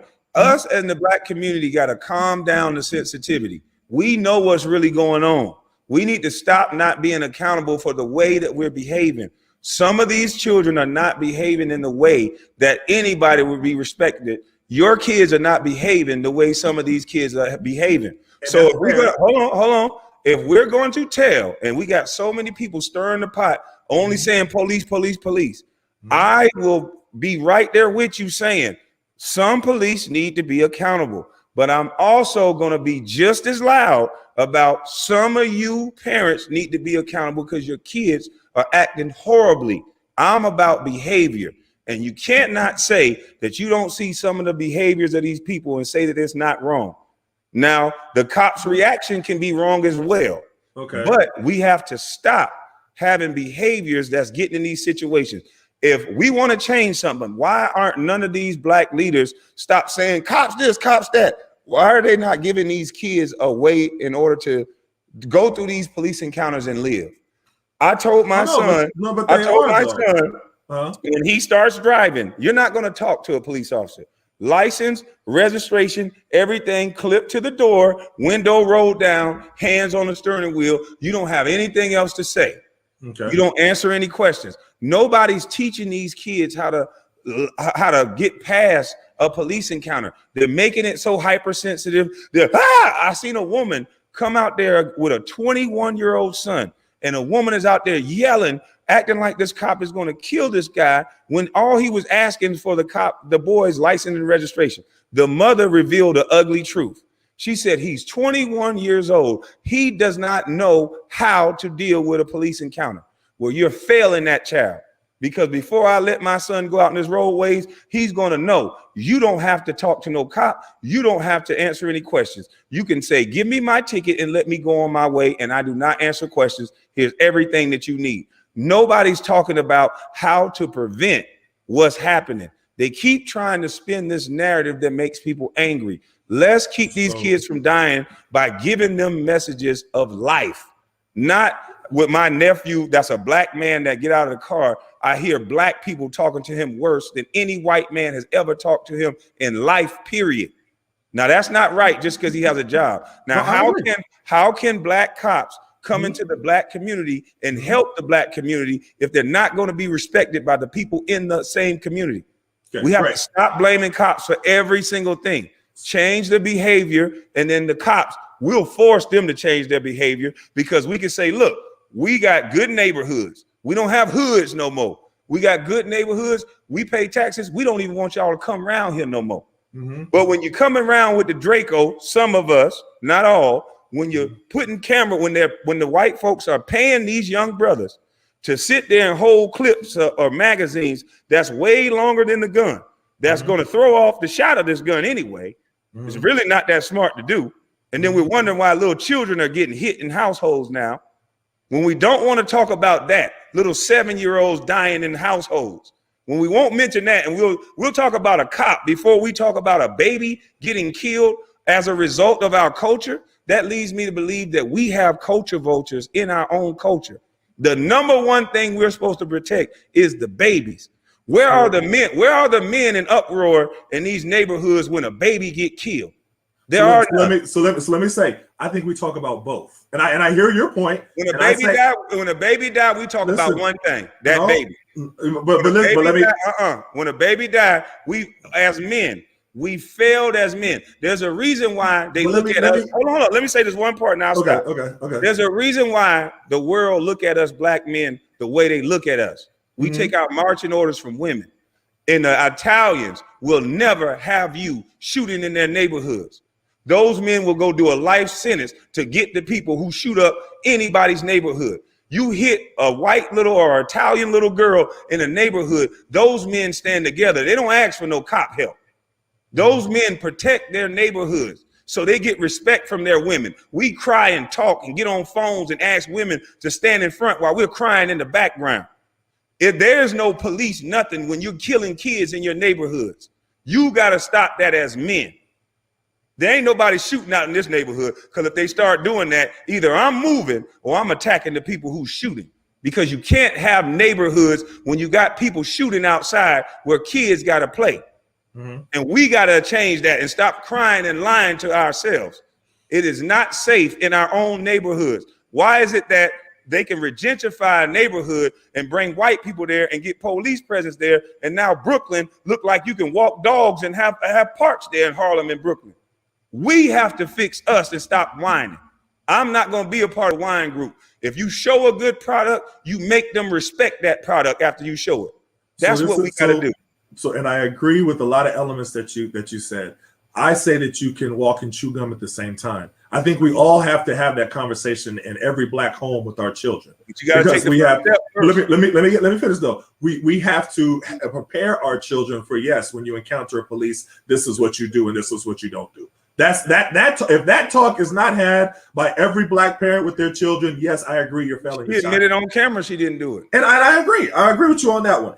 At the same time, we also have to be able to push for laws to be able to be passed to hold police officers accountable, because it's a system. It's not a bad cop thing, like one cop here, one cop there. If the police officers know that they can do this and not get in trouble, not have anything happen to them, just like the analogy that I said about if I told my kids they could do anything and they're not worried about it. So whether there's a phone, whether there's anything, no matter what it is, they're going to come there and say, look, I was in fear for my life. That's it. And then sit back and not say anything. Just like Betty Shelby did in Tulsa, Oklahoma with when she killed Terrence Crutcher. She didn't even have to say nothing else. I was in fear for my life, and then sat back. Because they know the system and the laws will protect them. So while we're also fighting on this side for the laws to be able to treat everybody the same. If you're a police officer and you break the law, you get punished. If you're a citizen and you break the law, you get punished. It has to go both ways. But now we're dealing with them on this side. Now we come over here, we talk to our young people. We have to say, well, there's a way that you have to be able to present yourself. There's a way that you have to conduct yourself with pride. There's a way that you have to be smart. You have to know your rights. When stopped by a police, you do this, you don't do this. Those are the conversations we have with them. I'm agreeing with you 100%. I know, we're saying the same thing. The only thing I'm disagreeing with is what you do first. You can't get the cops to be ready to go in these neighborhoods when you haven't fixed these neighborhoods yet. Because like I said, my nephew was a fresh new cop. He was just finished off the basketball court. He went to go become a cop. He was excited about changing it from the inside. These were the things that he was saying. I'm not going to let somebody disrespect somebody black. Remember, we always talk about, why ain't the black cops that's around that'll talk to the white cops and make sure they don't do nothing? He was one of those guys. And as soon as he come out the car, he almost died. So you can't have these cops going into a neighborhood when the neighborhood is not right. You have to fix the neighborhoods first and stop calling them hoods and make them neighborhoods. So therefore, when the cop come in, he's not looked at a certain way. And I agree. Let's start bringing black cops in, because my nephew is one of those good black cops that where he's going to give you, if you want to curse, if you want to shout at him, he's showing me video. Woman won't even let him talk. Well, okay, man. Well, let me get to the bottom of what's going on. I don't care what you're trying to get to the bottom of. But here's the thing, me out here though. But here's the thing: there's good cops that are both black and white, and there's bad cops that are both black and white. But there's bad people that are both black and white. And there's bad people, no question. Have to change the behavior of people as well. We can't. But we also. But I think that both need to change. Like I'm saying that too, but I think. But you said one before the other, right? The reason why I'm saying that, because my nephew, there's a lot of black cops like this. There's a lot of black cops that are fresh young men that's being told, go be a cop so you can change this. I agree. There's boys that are tired of seeing young black boys get shot. They're going to get a badge to help. In our sick culture, some of them, we have to address the way we speak to adult black cops. And vice versa. And vice versa too, though. I understand the vice versa part, but let this stand on his head first. Okay. We have to address the way some of these young black males are speaking, especially to black cops. And I agree. So that way, when we get to a point to where we get what we want, if we want black cops to only deal with black neighborhoods, you have to be able to respect them. Therefore, they're going to respect you. You can't go on these rants and having cops like my nephew. I'll show you these videos personally where he's polite as I don't know what. And he's being yelled at and berated and all these things. A cop should not have to stand there and listen to that on his job. But at the same time, there could be another call that's more important. So we have to get the relationship. The media needs to stay out of, don't highlight all these stories the way that they're doing. If you're going to highlight when a black person get killed, highlight. Why are we not talking about when whites and Asians and everybody get killed? It's making a melting pot that's going to work in reverse. So let me ask you this. Do you remember when Carmelo Anthony, and this is the power of athletics, and this is just welcome me on this one. Carmelo Anthony was before they was going to go to the Olympics, and he did this thing in LA, and he brought the cops there, and he brought the people from the community there. And he got the people from the community to hear the cops and the cops to hear the community. And they came from that, and the feedback from that was so positive that they got a chance to listen to each other. It wasn't necessarily a one before the other, but for both at the same time to listen. So the same situation where they had policemen listen to people from the community say, listen, you know, we're doing this, and the policeman comes immediately and it's like, no, like this, like them, right?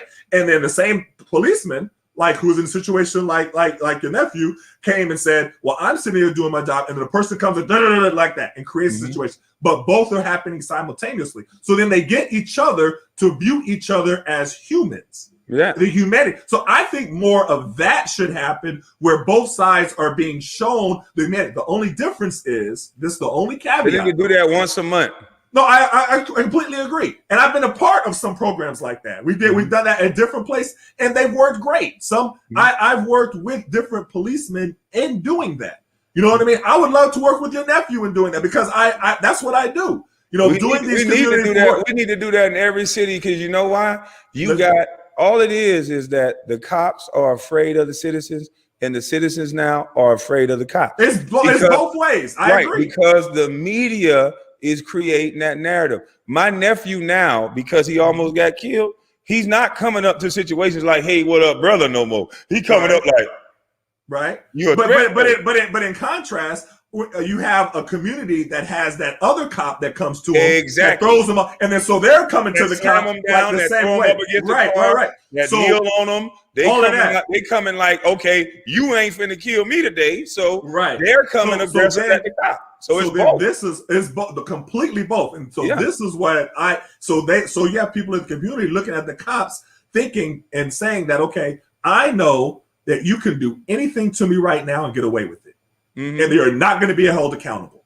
But you know what I mean? From do that though. No. It's not to say that every cop wants to. It's just that you could, right? So if you know, so that's why when you first attack it from that way, to say, okay, we're going to have some checks and balances. So now the law is set. Going back to my kids' analogy, the law is set that if you do something wrong, right, you're not going to be the ones that are going to investigate yourselves. We're going to have an outside entity, which is mommy or daddy, and then you're going to have a punishment. Yeah. So if you have that, where there's no immunity across the board for police officers to do whatever that they want to, and you have actual punishments that say it shouldn't have to take everything that George Floyd, you know, with the video out, it shouldn't take all that for him to get guilty. It should have taken all of that, right? But so if you have a system in place where you're going to hold them accountable, I guarantee you things will start changing. Because then their whole interaction is going to be different. They know you can't get it, but it has to start somewhere. But so we're saying the same thing. We're just saying differently as far as the starting point. But the point is, though, I think that has to be something that is fully addressed in many different ways. So while we're addressing it, you're gonna have to change the family structure first. I think there's many things. I think there's many on all parts. I think you need to change this. What I'm saying is the number one part that if we want to talk about change, you're gonna have to die on the hill that when you build a home, it starts with foundation. You can go through all the plans, but if your foundation is not sturdy, you'll see it when they become an adult. These kids that come up and they might have mommy and daddy, but they didn't. Mommy and daddy only instilled in them how to make money. So that worked for a while, but then when you took their money away from them, then they wanted to do something to themselves. They're horrible to people. It's about your foundation. I know that's a sensitive topic. I know that sounds like you're blaming someone, but I'm just basing it off numbers. Numbers say that when you have a Michelle and a Barack Obama together, that the outcomes for those two little girls are going to far exceed the outcome when you don't have it. So if that offends anyone, be mad at the numbers. Don't be mad at me. I'm saying that if we're not going to attack and change the way that we look at our culture, change the way we look at men, and men need to stop being so afraid to say everything. We can control our neighborhoods. Why do we have to call the cops so much? When I was a kid, my uncle and all my uncles in the neighborhood, we had neighborhoods. It was certain things. People knew better to do certain things. Community police. We policed ourselves. Right. I got you. We're sitting here complaining about, we're saying how strong we are, but why does some white guy got to keep coming into our neighborhoods? Why do we have to have so much help with our neighborhoods? Because our foundation is not there. And I'm good with that. I mean, in the foundation, I definitely agree with you with that. No, the foundation has to be key. And when you are instilling for young black males, the importance of family, the importance of family structure, the importance of finding, I am 100% agree with you.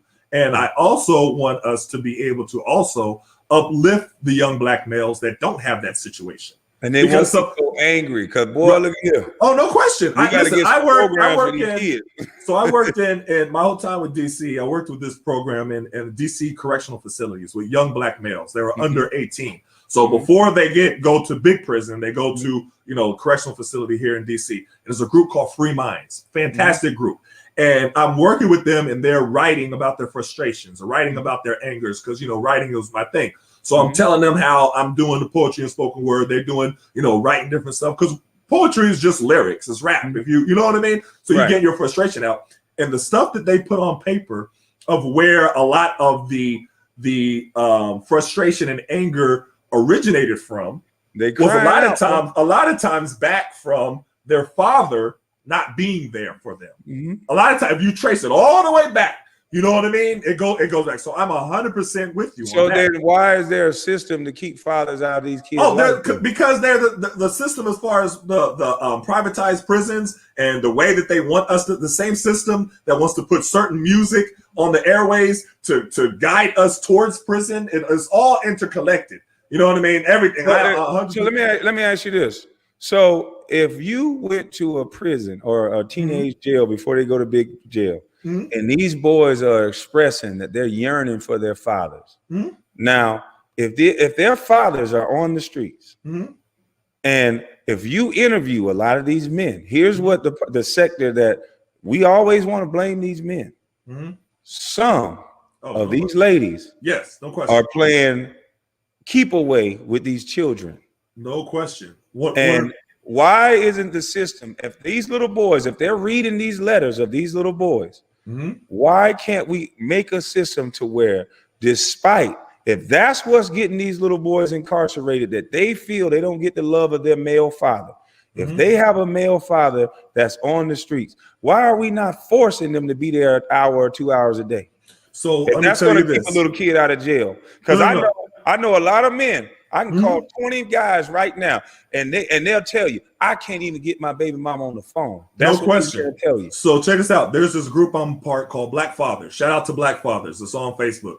It started off a couple hundred, it's in the hundreds, thousands. right? And black men there sharing about each other, sharing with each other. Matt Pressberry is who started it. Fantastic group. And you're seeing men dealing with different things as far as the courts all the time. They're getting advice from other men. I'm in this state. You know, what are the rules for this? Because I can't, my baby mama won't let me see the child. All these different things happen. You have other men that are bragging on their children, showing pictures. This is me and my daughter. Daughter done graduated. It's a fantastic group. Black men need support systems in order to be able to navigate through the court systems. Why not just try to change the law? No, and change the law. We need to be working on that law to be changed. But this is the thing. It's like police departments. Each department is completely different in each city. So each one is different. It's not like universal. It's you know, this the Child Protective Services and the laws that are in Tulsa are different than the ones in Georgia. Asians that just got a bill passed. Oh, I agree. Over an incident that was horrible. I agree 100%. What I'm witnessing in America is that young black boys are the dead last at everything. We don't have any finances. A lot of us are illiterate by the numbers. Don't get mad at me. The numbers show that we are at the bottom of all males. And these young boys are basically pouring their heart out because this ain't new. Tupac said why he joined the gang, because he never found love. All these little hold on. I understand what you're gonna say, but understand this. They should be working on changing this law. If you hearing these kids crying out the way they're crying out, it's not about the adults. These men want to be in these children's lives, but they make it about money. They make it about what he can pay to a child. That little kid don't give a god doggone about how much money his daddy got. Because most of these mamas don't have money either. I agree. So you got to stop this biased opinion on what a man brings to the table. There's women out there on government assistance in the projects talking about I'm raising my kid on my own.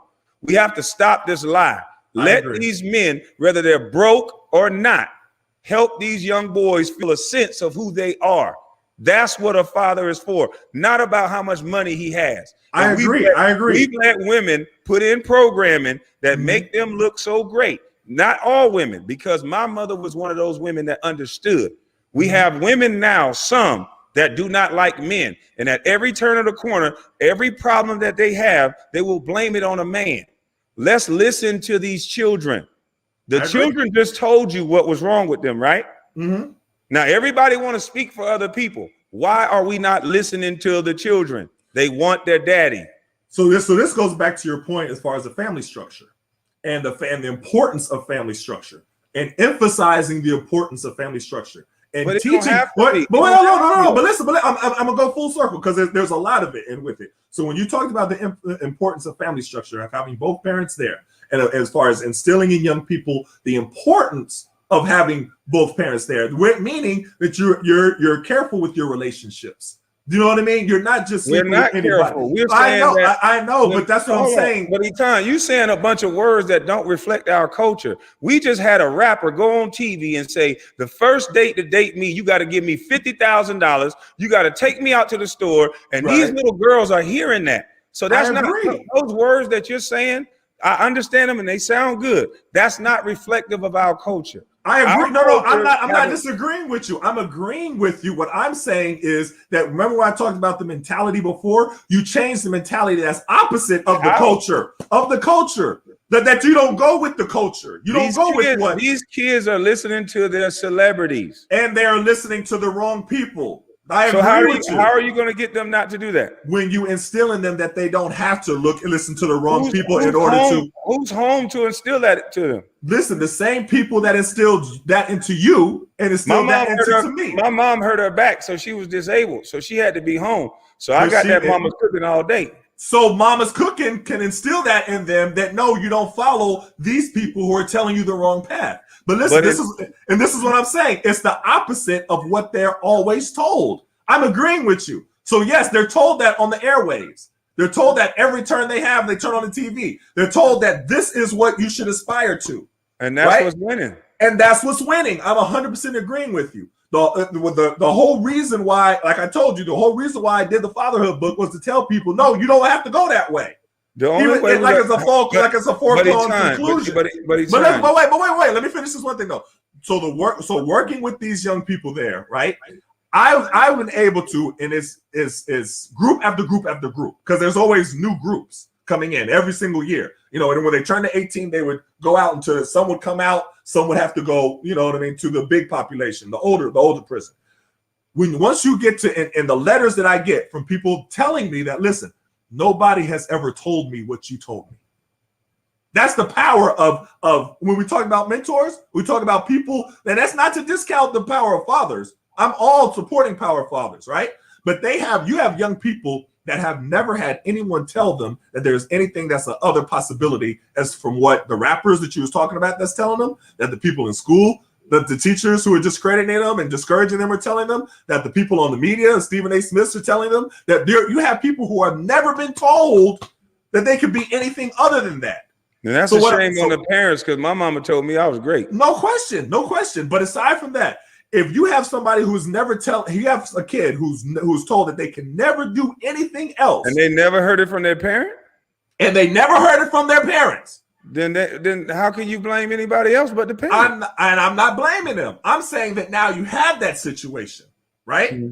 I'm saying now that you have that, you can have a Kwame Brown telling them, listen, everything that you're being told is a lie, and you can do whatever you want to do. Just look at me. Do you understand? You can say, listen, I using yourself as an example, okay? I was able to overcome all of this adversity. Like, you ain't even having to deal with all of this stuff that I had. But listen, let me finish. All of this adversity, you utilized all the things that you went through, homeless, everything, before you got to the league. Then you put it in basketball terms, because sports is a thing that young people can connect to immediately. I'm telling you this because I use you as an example, and the young people I'm working with AAU get it. I've had different parents come to me and say to me, listen, I appreciate you telling my son this and getting it through, because I couldn't get through to him. It wasn't clicking, right? So that's where it's like, you know that they shouldn't be looking at us as role models. They should be listening to their parents. But the reality is, sometimes young people, they look at athletes and entertainers and stuff like that as role models. The wrong people to look at, but it's the reality. So even in knowing that, you can have an impact on their entire life because of the things that you say, because you are an athlete. So what you're doing now, right now, you don't even understand how much you're impacting a whole generation. The reason why I kept saying, okay, yo, we got to be able to do this. We got to do this interview, because you don't, there's no way you can see it right now, but you're going to see even 10 years from now, you're going to see, and I mark when it happens, remember I told you that it happened. All right. You're going to have some people come to you and say, listen, what you did changed my life. What Kwame Brown said to me, what I heard you talking about here, this program you was doing here, whatever it is, changed my entire life. They're saying that now. And they're saying that right now, but you're going to hear that even more. So you hearing that tells you the impact that you personally can make. But then people seeing the impact that you make, Kwame Brown has an effect on the next athlete coming up after us, seeing the way Kwame Brown used his platform to be able to help all these people and impact all these people. And what does he do? He starts impacting people too. Mm-hmm. So that is the way it becomes a ripple effect. You know what I mean? So yeah, if you're talking about the whole grand scheme, we can't even worry about what this president and everything like that. We can't control that. What you can control right now is how you can make a personal impact, and you're doing it. So yes, there's frustration that we have because we see other people that could be having an impact. The reason why I keep bringing up Stephen A. Smith, because he could be having an impact. Rappers that are giving poison. No, he can't. He's taking money. Right, but he'll get fired. I feel you, but you see my point. They could be having this impact. They could be doing all of this stuff. Kwame Brown right now is doing it. He is impacting people, and you're going to keep impacting people. You know what I mean? And yeah, okay, say if we have differences of where it starts over here, that's fine. We're at least on the same point that we got to start doing something. Right? And that's the part that we focus on. And I'm good with that. That's the level of maturity that we got to get our elders to get to. I hear you. And I agree. Watch some of the elders disagree on one line. It's terrible. Right. And I agree. But I don't want to miss the point of the impact that you can have. Now, listen, when it happens, and it's going to happen a lot, you are affecting an entire group, a generation of people. Now, the people who are following you now, yeah, you have some people that like drama, but then some people are listening to the nuggets because I hear them. Oh, wow, you heard Kwame what just said? Oh, that's a good point that he just made here. Oh, wow, why don't we do this? And you're making them think. That affects people. So sometimes don't discount the power of words. Right, so they might just be words, but all you have to do is just implant a seed. And once you implant a seed, then you can change everything. So these young cats that I'm working with free minds in the DC prisons, some of them have came back. They didn't contribute. They didn't get caught up in recidivism. They didn't come back and do, even though everything was, we come back and tell them, look, it's going to be impossible. They're impossible for you to get a job when you come back. They're going to say this, this, this, and this. But you know what you can do? You could go reach out. You could go this. You can stay positive, stay on the right path. You can start your own path. You can go this. You can do. We give them options. So it's not like when they come against the forces they can that are trying to learn a trade, and then you don't need a job. No, and I want to make sure you talk about that because you do a lot with trades. But these are giving them tools that for when the things that we know they're going to come up against, they'll be prepared for it. So just like we talk to the young people, when you come up for the police, you say, look, don't say nothing. Just put the thing on here.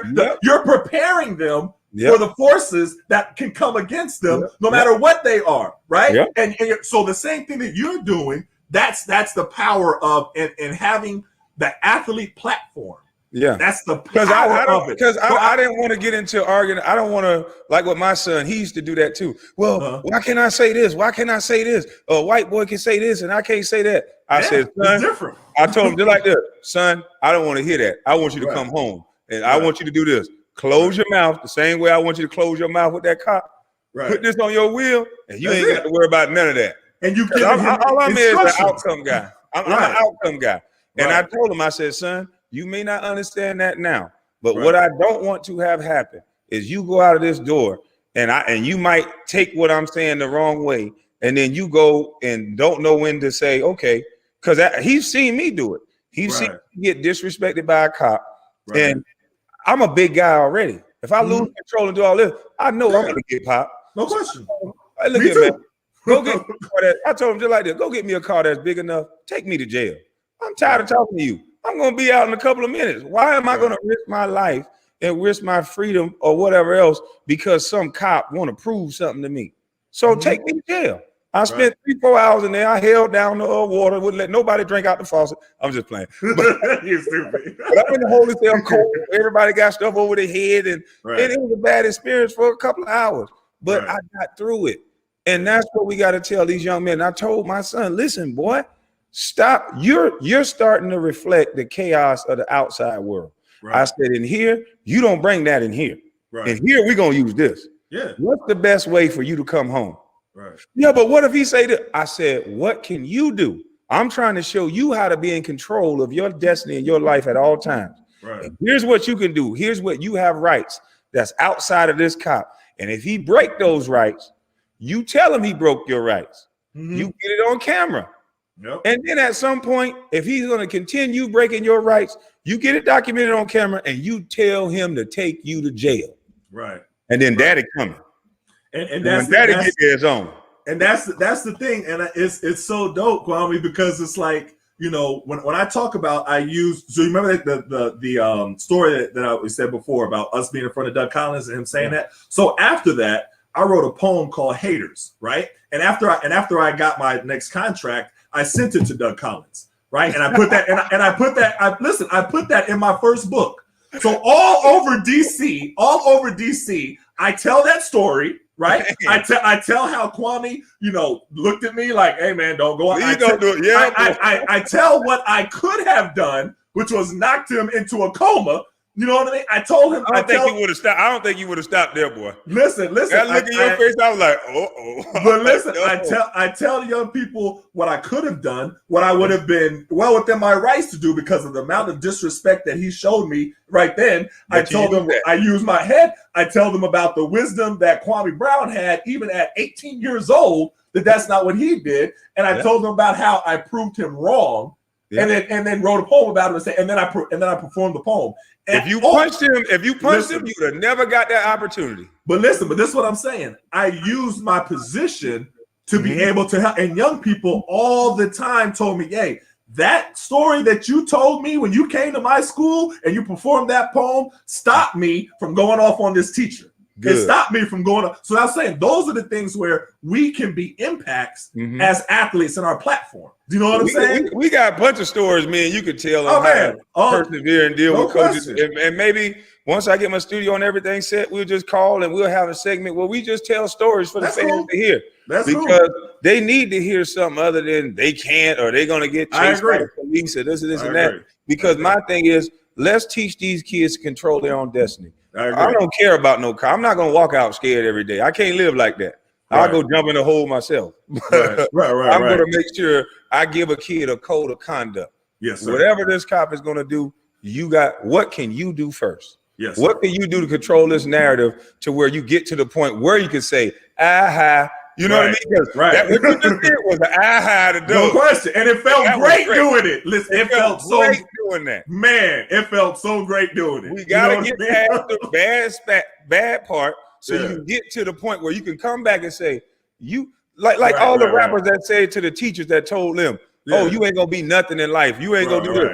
They're putting their hate, their insecurities onto a kid. Now, that kid grow up and become a great rapper and go back to the school and say, look at me now. Right, that's right. That's what it is. Instead of going off and hitting the teacher, instead of getting kicked out, prove them wrong. And that's the difference between and I always tell them the winningless battle. The winningless battle, it was right there in the middle. So if I would have knocked Doug Collins' block off, that would have been a winningless battle for me. I would have clapped and grabbed you at the same time. That would have been a winningless battle. But the way that we handled it, that's winning the bigger war, and that's the part that's important right here. So I didn't kept you too long. I applaud you for that. I applaud you for getting your get back. But listen, that's what I'm saying. That's why that's why it's so important for us to tell these kind of stories that are motivational. And that's why, because you'll hear people, I'm sure, that's saying, okay, they spending so much time on Stephen A. Smith. It's bigger than Stephen A. Smith. It's what he represents. And that false narrative and how it has a ripple effect on everything that we discussed today. You know what I mean? And how it affects. And they don't understand. He's giving a lot of different players attention. Yeah. He didn't just stay on Kwame Brown. Every black athlete that's done anything wrong, they had to go tearing them down. Yeah, they had to go through the buzzsaw. Stephen A. Such and such got a DUI. Go send Stephen A. By the time Stephen A. finished talking about this guy, he's on a minimum deal on a team begging to get a job. So he's allowing himself to be utilized in a way to bring black men down, bring their value, their market value down, just like they did with Kwame Brown. And that's why we keep. But hey man, we got to stop it eventually. We going for a little bit. We can go. We're gonna do this again. I'm good with it. I'm gonna call you and we're gonna get together and we're gonna get together with some topics about sports, or we're gonna spend a day just talking about stuff that happened in the locker room. We can go over and say, do you remember that story? Jog my memory, and we can just do that. And just imagine how many sports guys gonna come in. It's gonna just be about that.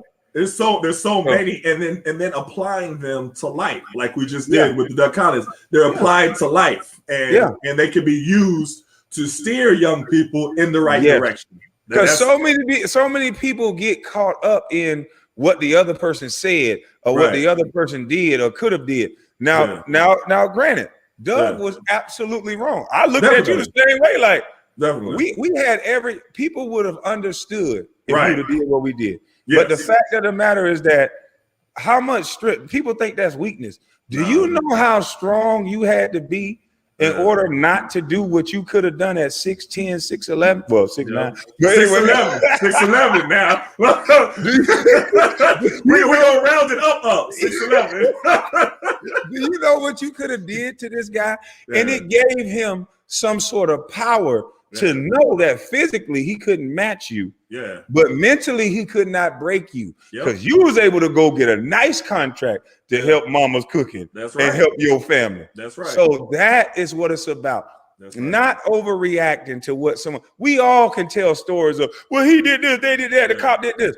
How you react to it and how you prepare yourself. Get those things on your windows. Don't talk to no cop. I agree. I don't care if you smell like marijuana, whatever you're doing wrong. Don't run. Go to jail for that day. You got caught. Go to jail. But don't leave your family.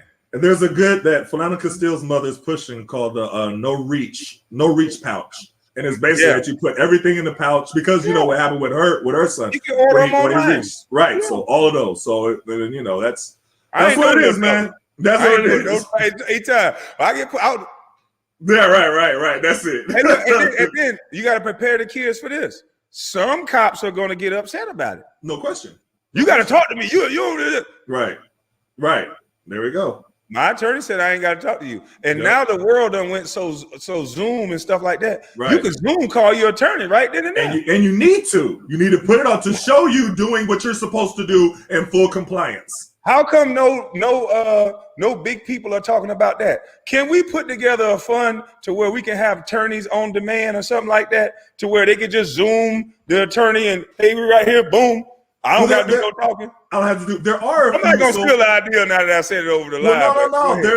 There are some people. You know, for my next book, I interviewed a few police officers, and I'm talking to them about programs that they're doing that same thing. There are a lot of police officers that realize that there is an issue, and they're trying to. I'm good. I got all the connections with them. I can connect you with them. So we can. I want to shift the conversation from what the cops should do to show these kids how much power that they actually have. And that's the thing. I don't like to take so much credit for what I'm doing because only thing I've showed is that, hey, you don't have to have a big production studio. Hell, you don't even have to have a great phone. I'll show you the other phone, iPhone 8. So you just got to be you. Don't be afraid and be original. So with these young boys, let's breathe life into them. Take control of your situation. If you get caught doing something wrong, be man enough to go on down there and deal with the situation the right way. Let's have lawyers ready for that situation. Let's not be out here willy-nilly. But if a cop is doing you wrong, you shouldn't even be speaking to this cop. It should be on the door. It should be on demand, calling your cop or whatever. Get them on the phone. We got all these Jordans. We got all this other stuff. I'm not any attorney that I deal with. I better have your cell phone number. And I hope you answer your phone a lot. Right. Because I'm black in America. I don't need you to be asleep all day. Right. I agree. So hey, Corey Brown. Hey, it's always a pleasure. We're gonna do some more of it though, and I want to hear the rest when you put your podcast together and you get all your stuff that you're doing. Keep doing it. You know what I mean? Because it's. But also be careful, like what I said about the people attaching to you. Be careful with that. All right, so we don't have to even say names. I'll say people, because there's gonna be a whole lot of people that's gonna try to use you to elevate themselves or elevate their agenda. Find out who is who. I'm like, okay, do you want? I asked him, okay, what do you want to help me do with these kids? It's tough. I just want to help these kids because I want to breathe life into them with the stories that you just told, because I want them to understand athletes go through it too.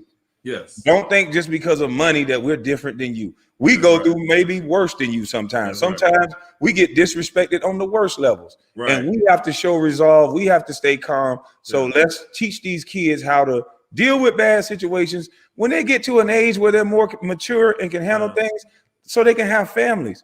These kids are letting little small moments in time and lack of preparation. No question. Ruin everything. And they're ending up in correctional facilities like the ones that I like. Some of the reasons why some of them cats were there, I was like, oh my gosh, man. Like what? You know, like that. You have left? Ain't nobody could try me. It's horrible, bro. Do you not know that they finna tell you to take your clothes off when you eat, when you shower? They finna try you. It's horrible, man. It's horrible. But that's why being able to be a positive light is so important, though. But hey, we gonna wrap it up, man. Hey, appreciate you coming on the show. You, my brother. No, shout out to you too, man. Salute.